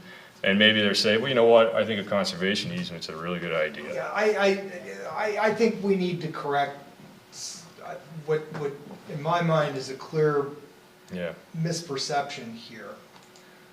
the MPC creates the process of the official map. So the municipality's planning code, statewide code, okay? The lingo that is used in the MPC and the official map is reservation. Anytime a municipality puts a line on an official map, that becomes the reservation. Okay. There is not a specific reservation to do anything with a particular piece of property in terms of the way that we're using the definition of reservation. The intent to use. What's the intent to use? Yes, the intent is the municipality identifies that particular line or blotch or spot on the official map as an area of public interest, Okay. potential public interest, that under circumstances, the municipality, depending upon what happens with that property, that the municipality is saying, wait a minute, if you're going to do that with the property, we have an interest in doing what we have shown on that official map. So, I mean, this gets convoluted, and I don't mean to make it such, but I just want to be sure that when we keep talking about reservation, it's being used in the context of which the MPC has described it. Because it's a very technical term that is directly related to the MPC. Well, and that's where I'm confused then. So then our map is flawed, and we shouldn't be saying land reservation on it. Well, you shouldn't be, it's an official map. Yeah. You know, the MPC creates the actual reservation. As part and parcel of that document, of that, Right. of that guidance. So, and that's why I wanted to step in and make the point, because we're not, because to your earlier points, Dustin, you're right, there's a wide variety of alternatives for the township to preserve a property without going to without going to a reservation. But a reservation doesn't exist outside of the MPC and outside of the official map process. Yeah. There is no way that the municipality outside of the MPC could say to, my next door neighbor, we're going to reserve that. And, if you want to do something with that, you need to come and talk to us. That is not what this is. Okay, this So if I may. Yes. There is a recommendation to add the word land in front of reservation. Where does that recommendation come from? I think Dustin's point is that the term land makes it sound Line more like. 312. Okay. More like we're talking about property, a plot of land, as opposed to reservation as you're using it, Adam. The MPC definition. The MPC definition. So, that's- yeah, let me that's just perfect. add was to why what I Carla asked. is saying there. Like, if I read that and I look at it, and judging off a little bit from the letter we got, from a resident, right, that had their land reserved, it almost has looked like as the township is in the business of saying, yeah, we want to buy that land, and we're going to reserve that for future parkland. Exactly. So it takes, like Adam said earlier, it does take a land development or a subdivision. It takes that action. So if we have a line on the map back in the forest district somewhere where there's really not a big opportunity for someone to come in and say, I'm gonna develop this land, then that reservation may stay on the map. Indefinitely. Yeah. Until it's Until modified. someone comes in, yeah. So, I mean, bigger areas, like, around Dell Summit or, through the Gateway Commercial Zoning District, those places are where it's probably more practical that someone would submit a land development plan and say, okay, we have a reservation there. But it does take, we can't just put a line on a map, right? And go to your house and say, we want this. Right. Yeah, I mean, there, again, Not all through of the this is official map governed by process. the MPC in terms of how it allows you to utilize the MPC given right of reservation. Yeah, I think I understand, Dustin, where you're at, and a simple removal of that word of land. Right. That, you know, the intent is baked into the definition. Mm-hmm. Okay, that's fine. Right, it brings it back to, it's less. And then it's tied directly to MPC. Yep. Doesn't That's- muddy the waters. That's ideal. While we're in definitions, actually, anybody else have any definition thoughts? Rich? Nothing jumped out at me Okay. that Great. And this doesn't mean it's not gonna come back when we look at it again. exactly. And again, I guess I trust staff and planning commission that they've bounced this against the MPC, which is our guiding document, you know, towards this, and we're not creating a conflict in reach. And we know that sometimes the documents that we have to follow aren't the best, but we have to follow them, you know, kind of thing, so. Eric? What Rich said, I mean, it's kind of hard to go through this without having the context of the 6 meetings the Planning Commission put into this and understanding what the changes were and why they put them in. In 48 hours since we got it, it's kind of hard for me to pass judgment on that. In fact, it's becoming increasingly more obvious to me that we probably should have started this out with a official map 101 discussion, because we spent more time refreshing council on the tool of the official map than actually the ordinance itself. Okay, I had a comment on just the definition of right-of-way, only because we've brought it up before as in some of our other ordinances, making sure that right-of-way is consistent in our definitions. It's gotten confusing when we have different definitions. This definition looks very thorough, and I have no problem with it. I just wanted to make sure that it was in Doesn't some way. conflict with any other. Yeah. Yeah, it came straight from chapter 177, which is streets and sidewalks, and we Great. just updated that a year. Beautiful. Yeah, it looked very thorough. Yeah, we and worked thought hard on out. that one a long time ago, so. Exactly. Yeah, that's consistent. Perfect. And there was another definition. Core system is not a definition. I don't remember now where I saw it. It was in another section. You could probably just do like a little search. Oh, here it Yeah, is. we were- Line 326 in priority corridor.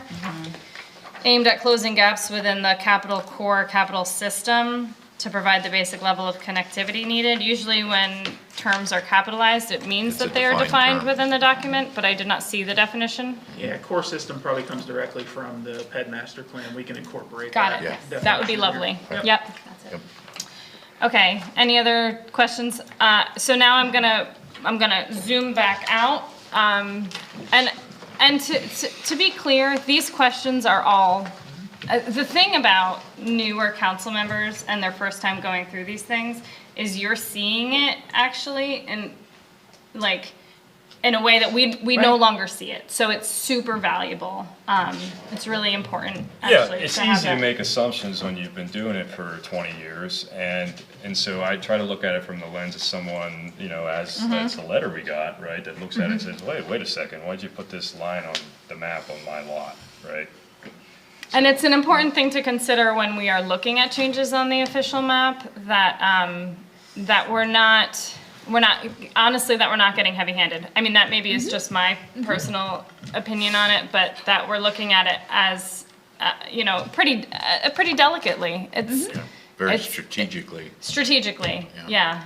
It's not like a Christmas wish list. Right. It's something that takes a lot of time should those get triggered. It takes a lot of staff time, it takes a lot of council time, it takes a lot of community time. So if we're actually not interested in triggering that and putting a year of discussion of planning commission and parks and rec and council time into that, then it should not be on there.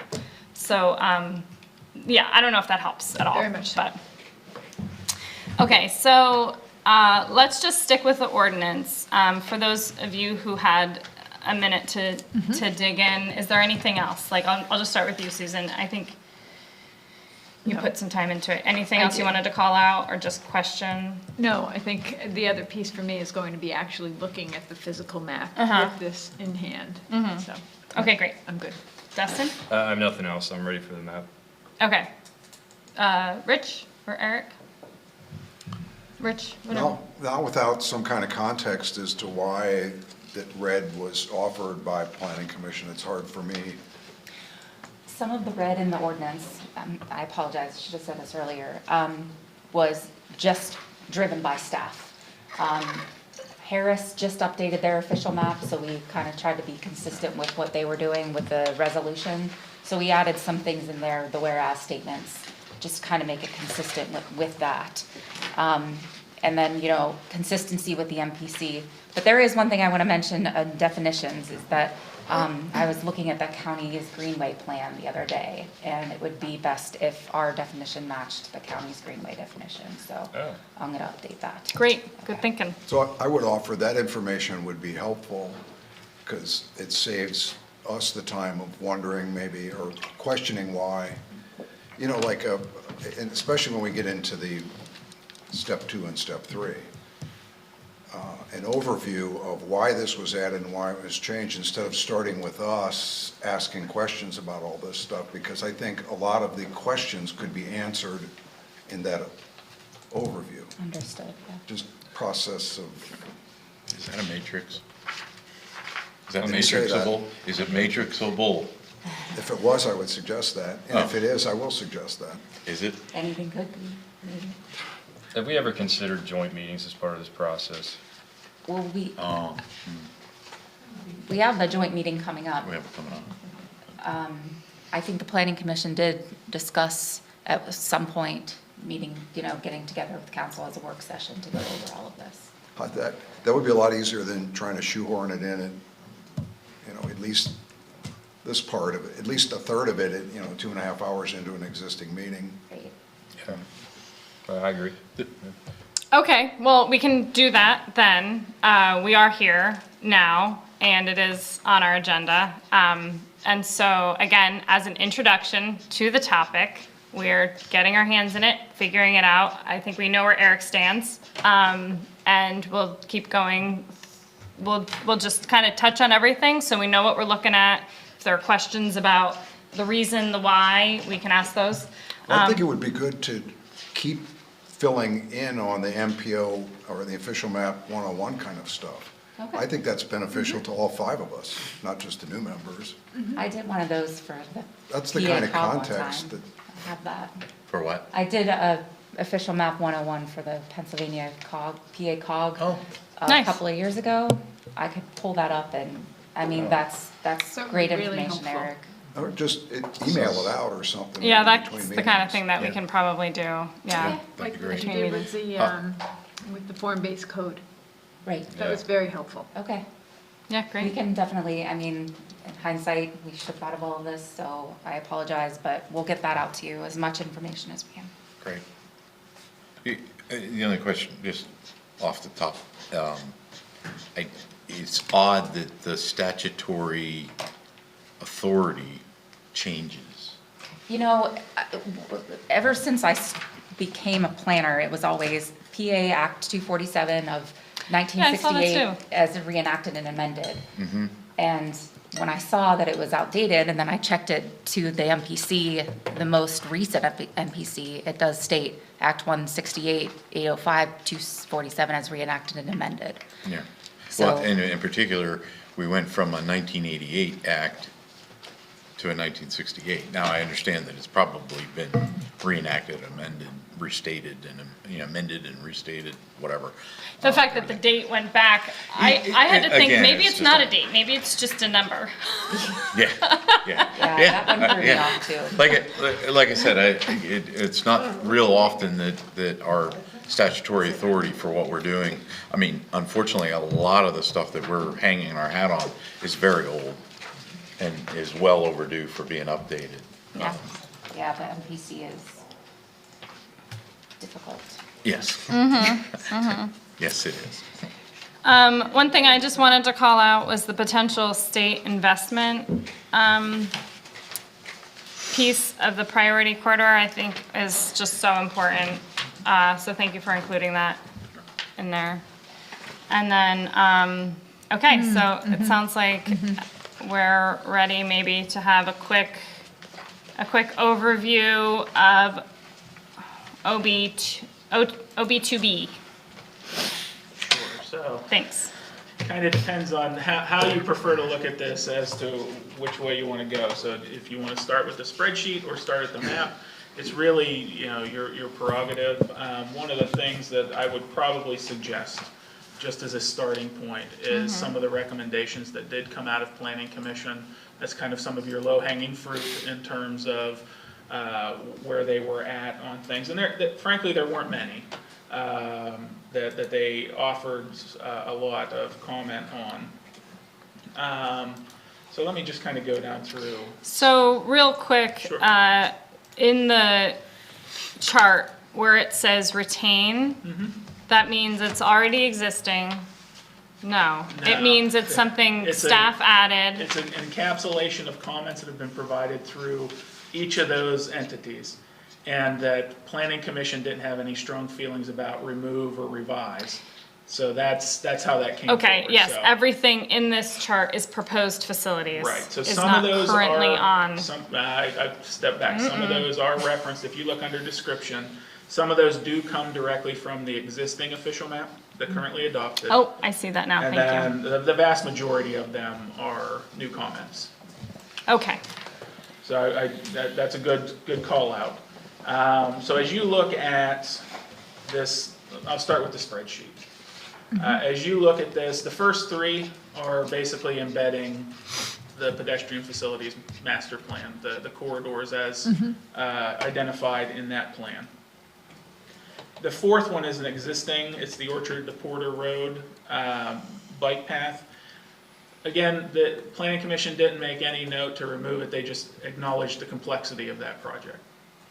The same can be said for a proposed facility, Puddintown to Porter. That did come through the comments. They again acknowledged that that's a complex area to work in. Not saying remove it or revise it, just acknowledge that it's complex. okay. If you go to the bottom of that initial spreadsheet, number 36 is the proposed greenway. This is a rail conversion greenway. They said that this one should probably be removed or revised.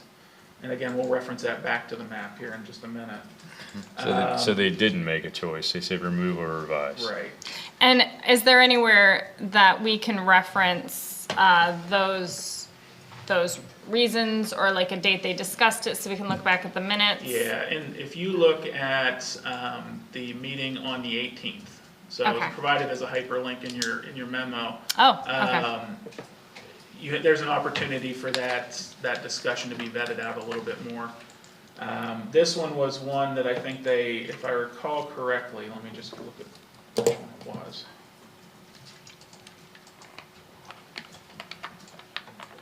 I think I remember which one it is.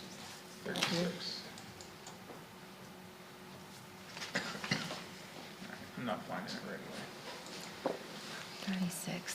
It's the former, and I can show it to you here. I was gonna- Right here. It was up. You're there. It's the Lamont Railroad. It's the Lamont Railroad.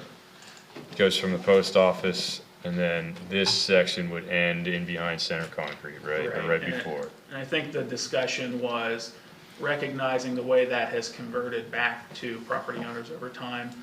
It may be one that's just too much of a hill to climb. But yeah, I would again encourage you to go back and look at that discussion with Planning Commission. We can tease out some of those comments for you for discussion at the next meeting as well. Yeah, it is nice to go back and listen to what they had to say and get some of that nuance. So to whatever degree we can do that, I think we will. We can also provide the minutes, but hearing it actually in the context of the discussion help. is my opinion, a little better. As I noted, one of the ones that they did have some relatively strong feelings about was the potential reservation related to stream access, and that was a 50-foot buffer on Spring Creek and Slab Cabin. Okay. Planning Commission, their concerns there was almost a step too far in terms of access and conflict with private properties. You get someone in there that's, you know, a well-intended angler, and they are on to private property, it quickly becomes a conflict that they didn't know that College Township wanted to wade into, frankly. Okay. So their recommendation was removal. 42 at the time. Wade into, I like how you did that. And So this is where I guess I just don't understand, and I have to read the MPC. So how does that even fit with what we just talked about for land reservation? Exactly. We can't reserve it and say, you need to allow public access to this. We can't, So it has to be removed. yeah. it's, in Well- opinion, it's a step too far. Again, in theory, everything can be developed or redeveloped. But it would only be, I mean, so if this is, let's just say, for example. Well, no, this is I a mean, I think this would 2-acre be more, that's why I brought up conservation easement. This would be more fitting for that. There you go. Yeah, Yeah. I mean, You don't? See, look, you're getting it. Well, I got it before, I just helping to get my point across here with these comments. Yeah, those, some of the comments were similar that we received. So you'll see some of those where you look and think, if someone wanted to do a land development plan in the middle of Spring Creek, then that's how that land would get, we would take that, we would get that property. So that's kind of, you know, right, yeah. Not- And what's the likelihood of that?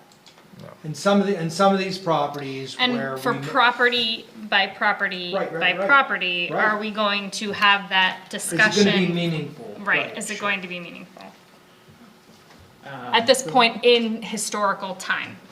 Yeah, I mean, I fully understand the intention of saying, hey, you know, it'd be really great if, you know, Spring Creek's a great resource if we could get, you know, negotiate stream access, but I don't think the official map's the way to do that. Yeah. Right? Stream access to nowhere. Yeah, it's just like the sidewalk stuff that we run into. But Yeah, that's for future council. plus am I correct that the waterway is state land, technically? Yeah. Okay. Continuing down the list, 42, at the time when we had the discussion at Planning Commission, it was in reference to a chunk of the Meyer properties. We just didn't know if there was an easement on it. We have confirmed there is an existing PACE easement on that property. What does PACE stand for? Conservation? Yeah, it's an ag-related easement, but I'm blanking on. Yeah, what so the that's a easement is. Pennsylvania. Conservation easement. Yeah, agricultural conservation easement. Agricultural conservation easement. I just read it at the CCATO. Wow. So the way Planning Commission had left that was staff needed to do a little homework to confirm if there was an easement on there. They said, get it out of there. Okay. And then the last two comments, as you'll see on 39 through 48, the note about property owner notification. Those are those areas that were reserved. And then last but not least, they did add a proposed bike facility, as we mentioned earlier, that short connection to complete that sidewalk there at the hospital. Those were the Okay. substantive comments on the mapping that came from Planning Commission. Okay, great. Next map. Well, I guess we'll go to OBC. We'll just go in order. I skipped OBC. This is comments from Parks and Rec, right? Correct. So both of these documents came forward from Parks and Rec.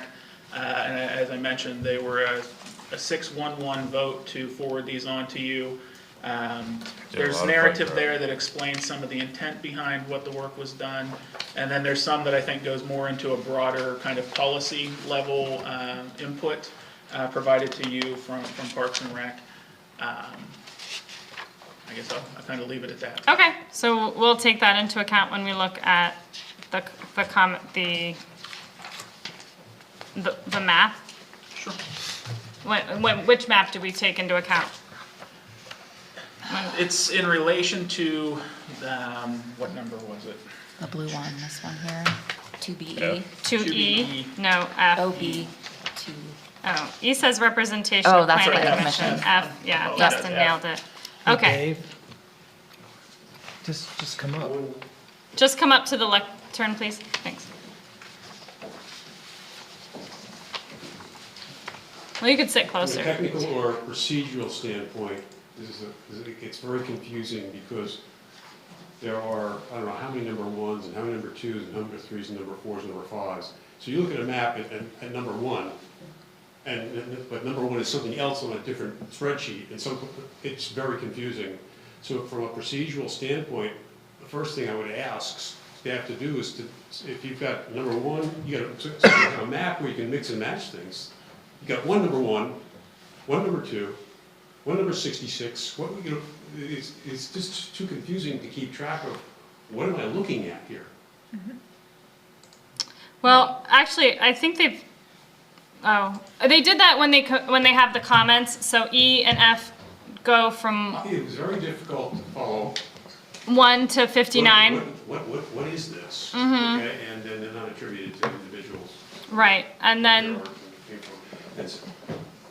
So it's a procedural thing that made it very confusing to figure out what was going on the map that was there. So I would ask that they not repeat numbers. Okay, that's just a request. Until you get to the final thing where you would just have sequential, right? Well, at some point, there must be, ballpark this and say that there's 100 different numbers here.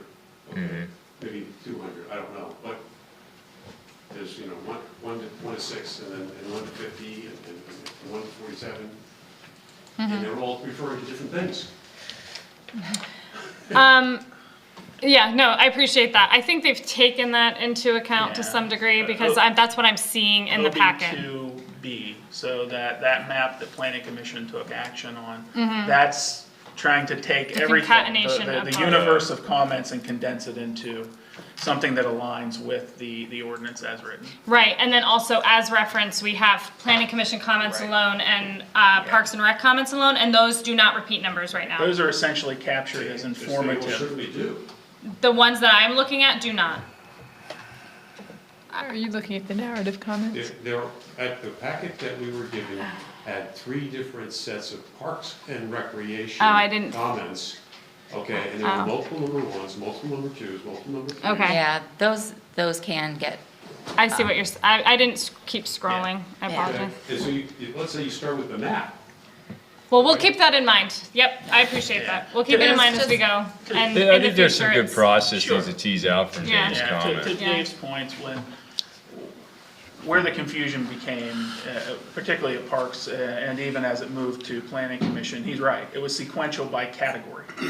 And you ended up with overlaps of numbers, which is why we tried to remove all that in OB2B. That shows just a sequential order, 1 Yeah. through 49. Right. We tried to group those categories. Now, the only one that's out of sequence is 49, which is a new addition. The final map, that would be the intent, is 1 through 10 would be one of those categories, and I'm just subjectively picking those numbers. But a true sequential order that references, that is tied back to different categories. 1 through 10 is your bike and paths. 11 through 20 Yeah. is some other category. Yep. So, yeah. Yeah, good comment. Good comment. Okay, so then OB2D, we have the official remand letter, just for our reference. And then E, we're looking at Planning Commission official map recommendations, numbers 10 through 59. And so we can, again, take that into consideration along with the April 14th meeting? Right. Yes. Okay, and then F, that's Parks and Rec comments, and then we take that in consideration with OB2C. Yeah, so if you kind of work backwards, so the first real discussion and where it started to broaden out was your discussion in February. We added a little bit of context from council and then attached the remand letter that went to Planning Commission. Planning Commission had an initial discussion in February that kind of framed out some of their comments that are provided in here. It went to Parks list grew, and then ultimately then it came back through to what you see before you in OB2. be at this point of taking all of again, that universe of comments that were received to that point and Yeah. trying to condense them into something that aligned with the Right. ordinance. And it's all in there if you have the time. Sure, yeah. to dig it out. Just to give, Yep. again, full transparency of the process to date, Yep. that's why everything's included in there. Great. Some of them are more informatives than actually things we're looking for your action on at this point. Great. Okay. So I'm going to wrap up discussion on this agenda item. Are there any further comments or questions for staff? Okay, seeing none. Oh, sorry, seeing one The guy, very hesitant yeah. one over there. Just on the map, I know it's a small slice, the post office is township land. The Meyer Dairy thing kind of made me think about this because it's an easement and we have it defined in the ordinance. Why wouldn't we designate conservation easements on the map as a conservation easement? I mean, to, like- already Already existing existing conservation easements. Oh, yeah, we can have those if Meyer Dairy is, yeah. Because Everhart we have Farm, we have right? existing Yeah. parks on there, so, Yeah, there's a couple, right? There's- There's more than a couple. Yeah, okay. it really is. Yep, we will do that. Great. Good comment. Okay, without further ado, new business one, COG Capital Improvement Plan comments. Okay, so here's the plan for this one. And after I suggest the plan, we're gonna have a 5-minute recess. Some of us have to take a bathroom break. Okay. Okay, so this is the Center Region Council of Governments. Wow, my brain's done. Okay, capital improvement plan for 2024 through 2028. COG is looking for our comments back on the plan, back to them. Staff has done a nice job of getting some comments started, and then what we will do is respond to those. So this is basically kind of an outline of what we're going to send back, and it's what we'll do is either edit the comment that's there or add ones that we deem necessary. Okay, so with that, 5-minute recess. Thanks, Tina. If you can mute, that'd be nice.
All right, so next, Adam,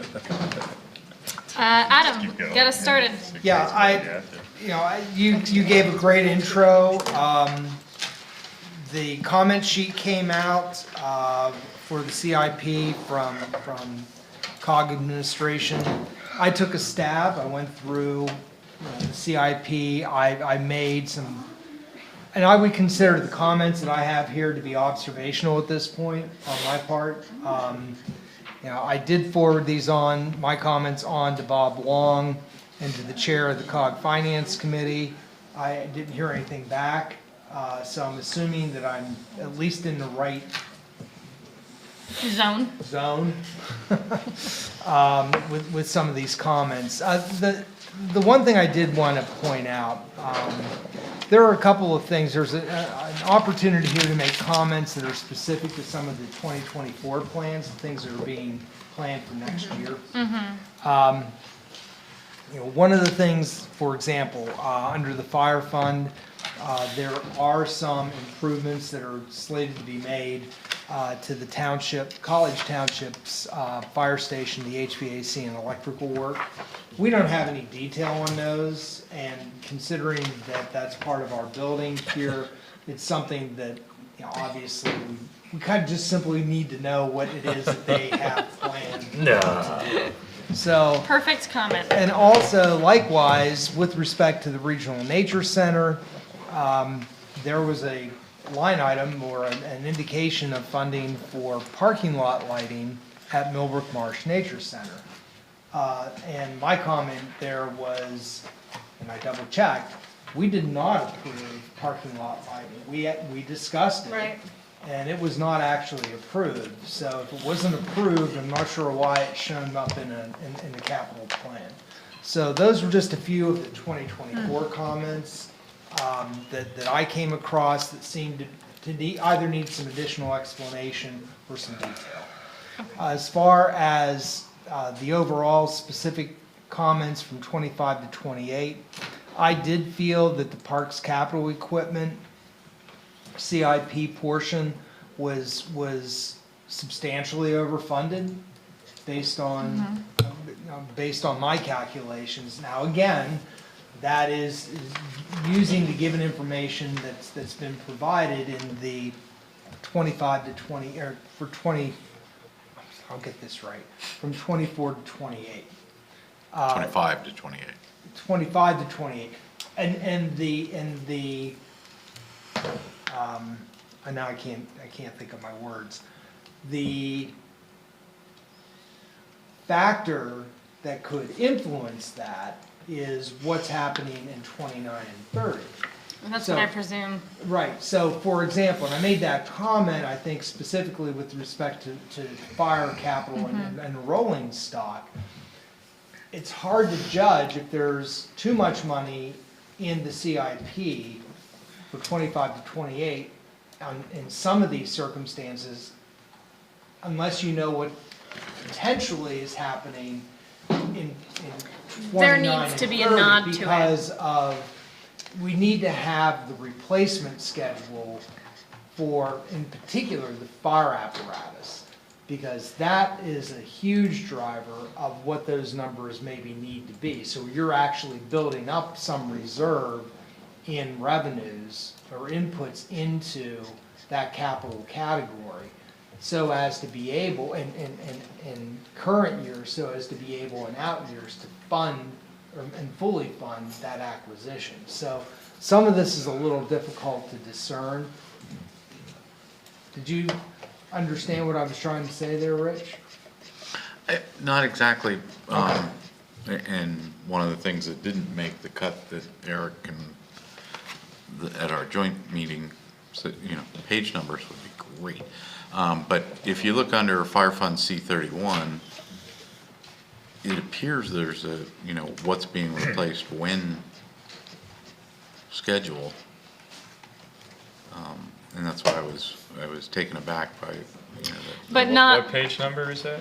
I can't reference a page number. Yeah, but it's not past the 5 years. Like, I think Yeah. what Adam's saying Yeah. is, for instance, the very first one, Parks Capital Equipment, it's very clear, we're building up to something, but there's no reference to what we're building up, to what we are building up. Right, thank you. We start with a ending fund balance of 626,000, and then after 5 years, we're ending with an ending fund balance of 999,000. Why? What is, right, like, what are we, What's what are we off gearing up this for? schedule? Yeah, that what's we're in- not- what's Okay, so out the next your 5 comment years? is with regard to ending fund, why are we ending at the ending fund balances that we're Yes. ending? Yeah. I got you. and- I got you. I got you. Which actually flows through all of the comments that I made. Yes, So, yes. How do we deem that the ending fund balance in 2028 is appropriate? thank you, yes. Exactly. Yeah, Yeah. Okay. and in two funds in particular, Yeah, there that were two looks funds, very, they Sure. looked like they, and again, I mean, considering the actual acquisition costs of fire apparatus, they're huge you can costs. imagine Right. what's coming down the You're line. talking, there isn't anything that you can get for less than $1 million at this point. And if you're talking about an aerial, for example, should that be coming up soon, multiples of millions of dollars in order to acquire that. And so it's difficult to judge the ending fund balance in 2028 for fire and fire apparatus without knowing what the balance of the replacement schedule is. Yes, I got you. That was, I got that you. was the I point. understand the comment now. Great. Do you want to keep going? Actually, I think everything else is rather self-explanatory, having gone through Okay. that explanation. Perfect. But if there's any, I'm sure all of you want to hear me talk even more tonight. But if there's any, Nobody even laughed. nobody volunteered. Crickets? Crickets? Sorry. No, I'm done unless there's any. I'm really interested in the ones that say no comments. Okay. Could you expound on those? Okay. Here's what we're going to do. Parks Capital Equipment, I'm going to do, actually, I'm not going to call name by name for every single fund. If you have something to say on this fund, please do so. I'm going to offer. So I'm expecting people to have come prepared with a comment if they have one, and to offer them when I give time. Does that make sense? I'm not calling on your name. Okay. So Parks Capital Equipment, Fund C21. Adam does have a comment for us as far as excessive fund balance across all years. Total annual revenues could be reduced by 50% annual and still fund the schedule. Yeah, go ahead. Could we add the verbiage that we just had there? It's hard to gauge, the ending fund balance, deem it appropriate. Yeah. Yeah. Year end. And that goes for the next one too. Answer the question, why is this appropriate? Or Yes. something like Mm-hmm. that. Sure. Yeah. Why is the ending balance, the 2028 ending balance shown appropriate Yeah. Okay. for Parks Capital and Fire Fund? And then I would only add, building up your capital for future purposes like that is a philosophical decision as far as funding goes. Are we, and I would like this maybe as a general comment too, are we deciding to stockpile our funds or instead of using loans and paying out over years in the future? Are we making a decision in doing that? Well, that goes into the overriding fund balance policy. Yes, it does. But then it also philosophically doing long-term things with long-term dollars and everything, which historically has not been COG's process. It's been College Townships of recent. And I will only share that I know some of the other municipalities don't support that. Yes. They don't want to pay interest if they don't have to, and I get that. But there's actually provisions that they don't have to. They could pay their share up front if they really wanted to, kind of thing, so that they don't have any interest expense. So there is some philosophical decision or discussions to be had under that animal, for sure. Right, and it was specifically said to me in a meeting, make sure you talk about, building up our funds so that we can pay for things down the line. And I was actually said to the whole executive committee, and I made sure to point out, whoa, that's not, That's not a unanimous. that's a whole discussion. That's not just like a principle we all espouse to immediately. Yeah, I mean, I personally, I completely object to that notion, especially when I'm looking at the Parks Capital Fund. We're talking about lawnmowers and field stripers and, weed whackers and trimmers and things like that. Why on earth? What's coming down the line? Why do you need $1 million fund balance at the end of 2028 to pay for those things that are already on replacement schedule? Right. I mean, Yeah. that's to me completely. Yeah. So flesh that note out. Yeah, we need. That's a very valid note, because it is, let's not forget what Parks Capital, capital equipment is about, right? Yeah, very, very well said, thank you. Yeah, okay. Any further comments? Seeing none. Also, that goes for staff if you have something. Okay. 14, Fire Fund C31, comment specific to 2024 plan. Need detail for College Township Station, as Adam already said. As far as the next 4 years, again, year-end fund balance is high, but we need to know the apparatus schedule in the future to validate that. Anything further? Seeing none. Okay, Regional Parks Fund R15. In revenue component, what is loan draw regional park loan in 2025? There is no corresponding expenditure shown. Funding of Hess Field improvements should occur. There are a couple typos in there within 24 to 28 CIP. Any comments? It's on page 17. Yes. Yeah. Yeah. What is the expenditure being paid for by the loan draw? Contemplated to be paid for by. Well, I honestly wasn't sure what loan draw they were even talking about. There isn't one. It seems like it's a potential future one and stuff. And I do that, and it ties to your note under the Regional Nature Center.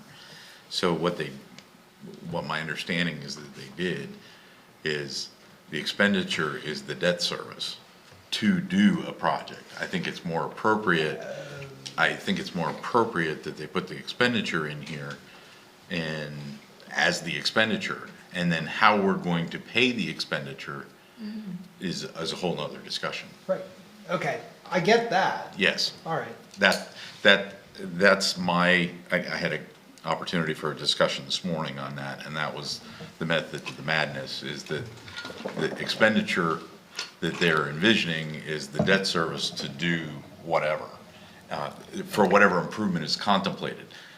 I think a general note in the regional R15 and the R10 fund is that the capital improvement plan should reflect the improvement contemplated only. Okay, do we all agree with that? Whatever you just said? I'm trying to I know, I am process too. it. I think I get it. They cross mojos because this is how it's gonna be paid for.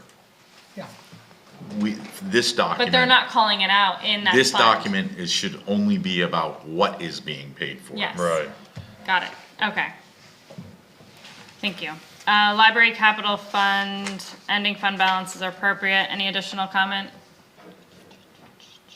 COG building, common assets, seems appropriate. Any additional comment? Pools capital, appropriate. Am I going too fast? Are we doing good? Okay. Regional Nature Center, Fund R10, parking, lot lighting not approved as part of phase 2. And then while boardwalk revenue is captured, there is no corresponding expenditure reflected. That was my gigantic comment. Anybody else have anything to add or expound upon? Yeah, like I said, I lumped that into the R15 Oh, column. is that, yeah, Yeah. okay. They're saying that the expenditure is gonna be the debt service, But they're calling it out twice then? a different one. Oh, different one. R15 is different than Okay, R10. okay. Okay. But then why aren't they R15ing What is R15? the marsh? R15 is regional parks, that's Oak Hall and Whitehall, Oh, the phases. yes. Got it. Regional Nature Center is the Regional Nature Center. And so it appears there's contemplated debt service to do some improvement. We need to know what the improvement is. Okay. And that's what should be in here. And then how do we accomplish that is another. And a fundamental thing, philosophically, you know, some of the municipalities want just to throw stuff into the capital improvement so there's visibility on it and stuff, and it's not fleshed out. It's not ready for prime time. But they want this warning as far out ahead that they're even thinking about something, that you end up with things that aren't fleshed out enough in here. So Well, and I you're can trying to understand balance. They're trying to balance competing But put philosophies. it, but if you're doing the warning, kind of like getting the process started, put it in year 5. And Yes. you always move it up. But don't put it in year 2 Yeah. with $2 million attached to it. You know what I mean? Not without a lot of an explanation. Yeah, and if it's thrown in there for discussion, it could be done with, Actually, I messed up. That should, regional parks also would include Hess. So I think there would that's be. his note, was I- the Hess. No, I know, but the regional parks include, so if the loan draw was contemplated to do improvements at Hess, then, hey, yeah, that's right in line with what we do, but we don't know. Right. And that's Right. that's the point. Right. They're calling out, the mower, but they're not calling out the Hess Field improvement or the regional Right. park improvement. Just how we're gonna pay, how they envision it being paid for. Got it. Yeah, more detail, a little bit more detail. Right. Well, and consistency. Specificity. The expenditure, this is the expenditure. Yes, we are expending money to pay the debt service, but that's a secondary action, I believe. Right. No, yeah, I mean, I don't know how else you would do that for a capital. You have to call out what the money is going to be used for. Where you get the money is a completely different discussion. Well, you can make an argument that they are saying how's the money expended for debt service. But that's not helpful. Well, that's not a capital improvement plan. Right, that's That's a not debt a- service That's payment exactly, plan. that's Yes. exactly. Right, okay. It's not a capital. It needs to be tied to an asset. Yes. Okay. A debt service is not an asset. Anything else on R10? Anything else on R10? Nope. Okay. Planning, MPO fund, ending fund balance appropriate. Anybody comment? Regional refuse, C60. Emergency management, C35. Code department, C42. And general comments. I think you can lump some general comments into there. I think I can Page come up numbers? with some. Page numbers. Also, there's a dark green bar on the bar graph that has no referent. It's not a bar, it's like a little line. Sliver? On the bar graph that has no referent. Which one again? The top one, The top. unless it's, Oh, I got you. No, I don't got you. yeah, The debt payments are repayment dark projection. green one. There's Oh, a yeah. dark green line on top Yeah, of I didn't notice 2017 it. through 2026. Okay. Just say regional. Regional parks. No, that's the That's the lime bright green. green. There's a dark one. There's an right above If you additional- it. count the colors, there is actually an In extra color. 2017 Oh, through up 2026. top of it. Yeah. Yeah, Up top. And 2017 it's only- through 20, well, That's easy to miss. yeah. Wow. I mean, really, the only ones that are relative are the 24, 25, and 26. I wonder if that's having to do with a loan that we refinance. but Well, if they're gonna put it on there, there should be a key for it. There should be, absolutely, absolutely. And then I actually, you know, some comments that we have in there are one thing, but I really appreciate the way that the numbers and I really appreciate the structure of the document. I thought it, you know, I looked at a lot of documents and this one just made sense. It called out what it needed to. As far as the budget pages went, there could be more description in the pages following that. I would like a little bit more detail, but otherwise, I did like the layout. So I don't. That was an addition from our comments. Any other general comments for the good? Okay. All right. Do we feel good? Adam, will you give us Oh, yeah. a draft? I'll draft it up. Perfect. I gotta remember how soon I need to get this out. It's in the cover memorandum up top. Oh, good, Thursday, May 11th. Yes. Mike, Wait, I'm sorry. I'm going to be out of town, so. Oh, do you have a comment? I just hit, Go ahead. and maybe I missed it. I thought I had seen it before. So we got the pie charts, right, that list out the programs. But my general comment to that is, and correct me if I missed this, like, there's not just a general list of the programs, is there? You know, because I only see what's on the pie chart. Like, what are all the programs? All of our funds. Yeah, what are, well, this All says by program, the CIP expenditures by program, says program equal fund. It's more like by Is it same? Yeah, You can and- have multiple funds Yeah, under because you have one like agency. Nature Center, that's not one of our funds. Yeah. Yeah, it's not one of our funds, right? And then there's a program that says Nature Center replace, like I'm looking at CIP expenditures 2028 by program. That's a good question. So where do we say this is a program, this is not a program? How's it get in and out? Well, or, yeah, state, and that does. Consistency again. Consistency again. So the quick thing in the pie is they could add the fund number, and that would Right. tie to some other things. That would tie it back in Right, to where it needs right. to be tied back Sure, into. so, yeah, you could just R10. Right, so if there are multiple slices of the pie that are under the same fund number, that's very Exactly. You see clear what from I'm the getting at, get-go. yeah. Yeah, that's a great comment. Usually there won't be slices of the pie under the same fund number, but there's multiple funds under one agency.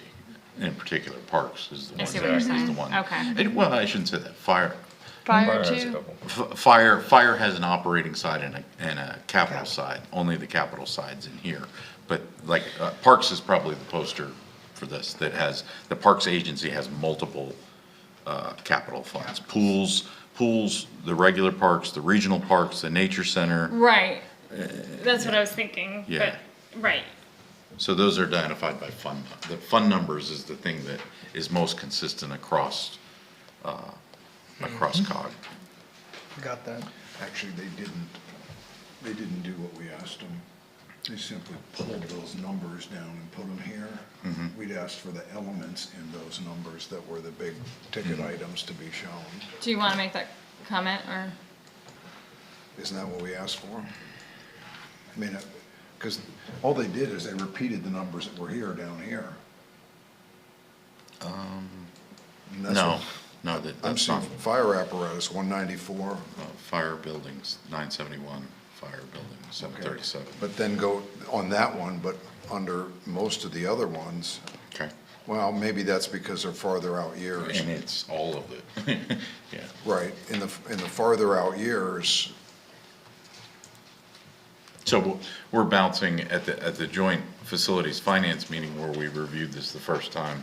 We offered a number of comments to try to help. Simple one being, hey, if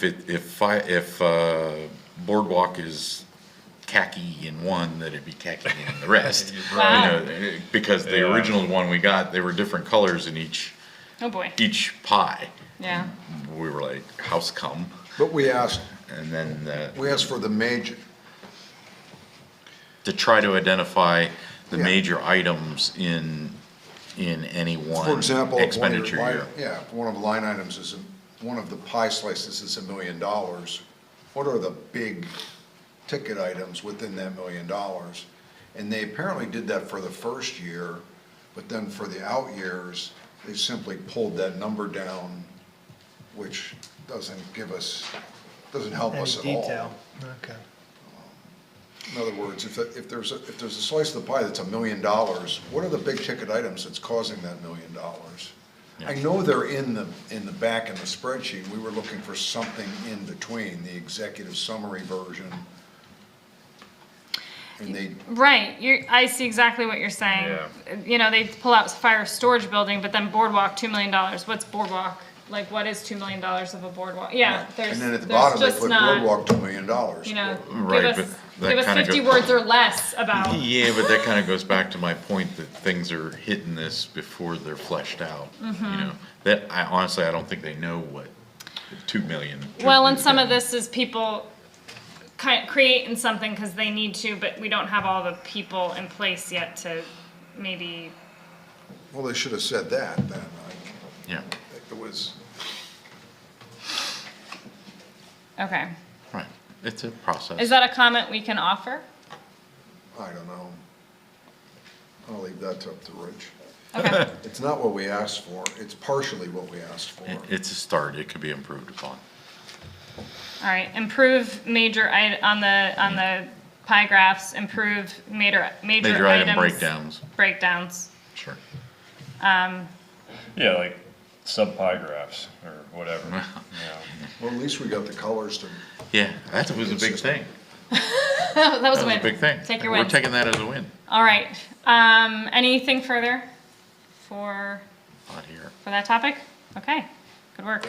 All right, Just- that's, And just a Yeah, go general ahead. note that next Thursday is another joint meeting between facilities and finance. oh, thank you. Thanks for putting in that in. All right, staff informatives, I didn't see any in the agenda. Council staff, other matters? I'm going to be out of town. Mike will be in charge. I'll be back in the office on Friday the 12th. Okay. And that brings us to the final agenda item. Motion to adjourn. Move to adjourn. All right. Rich, meeting adjourned.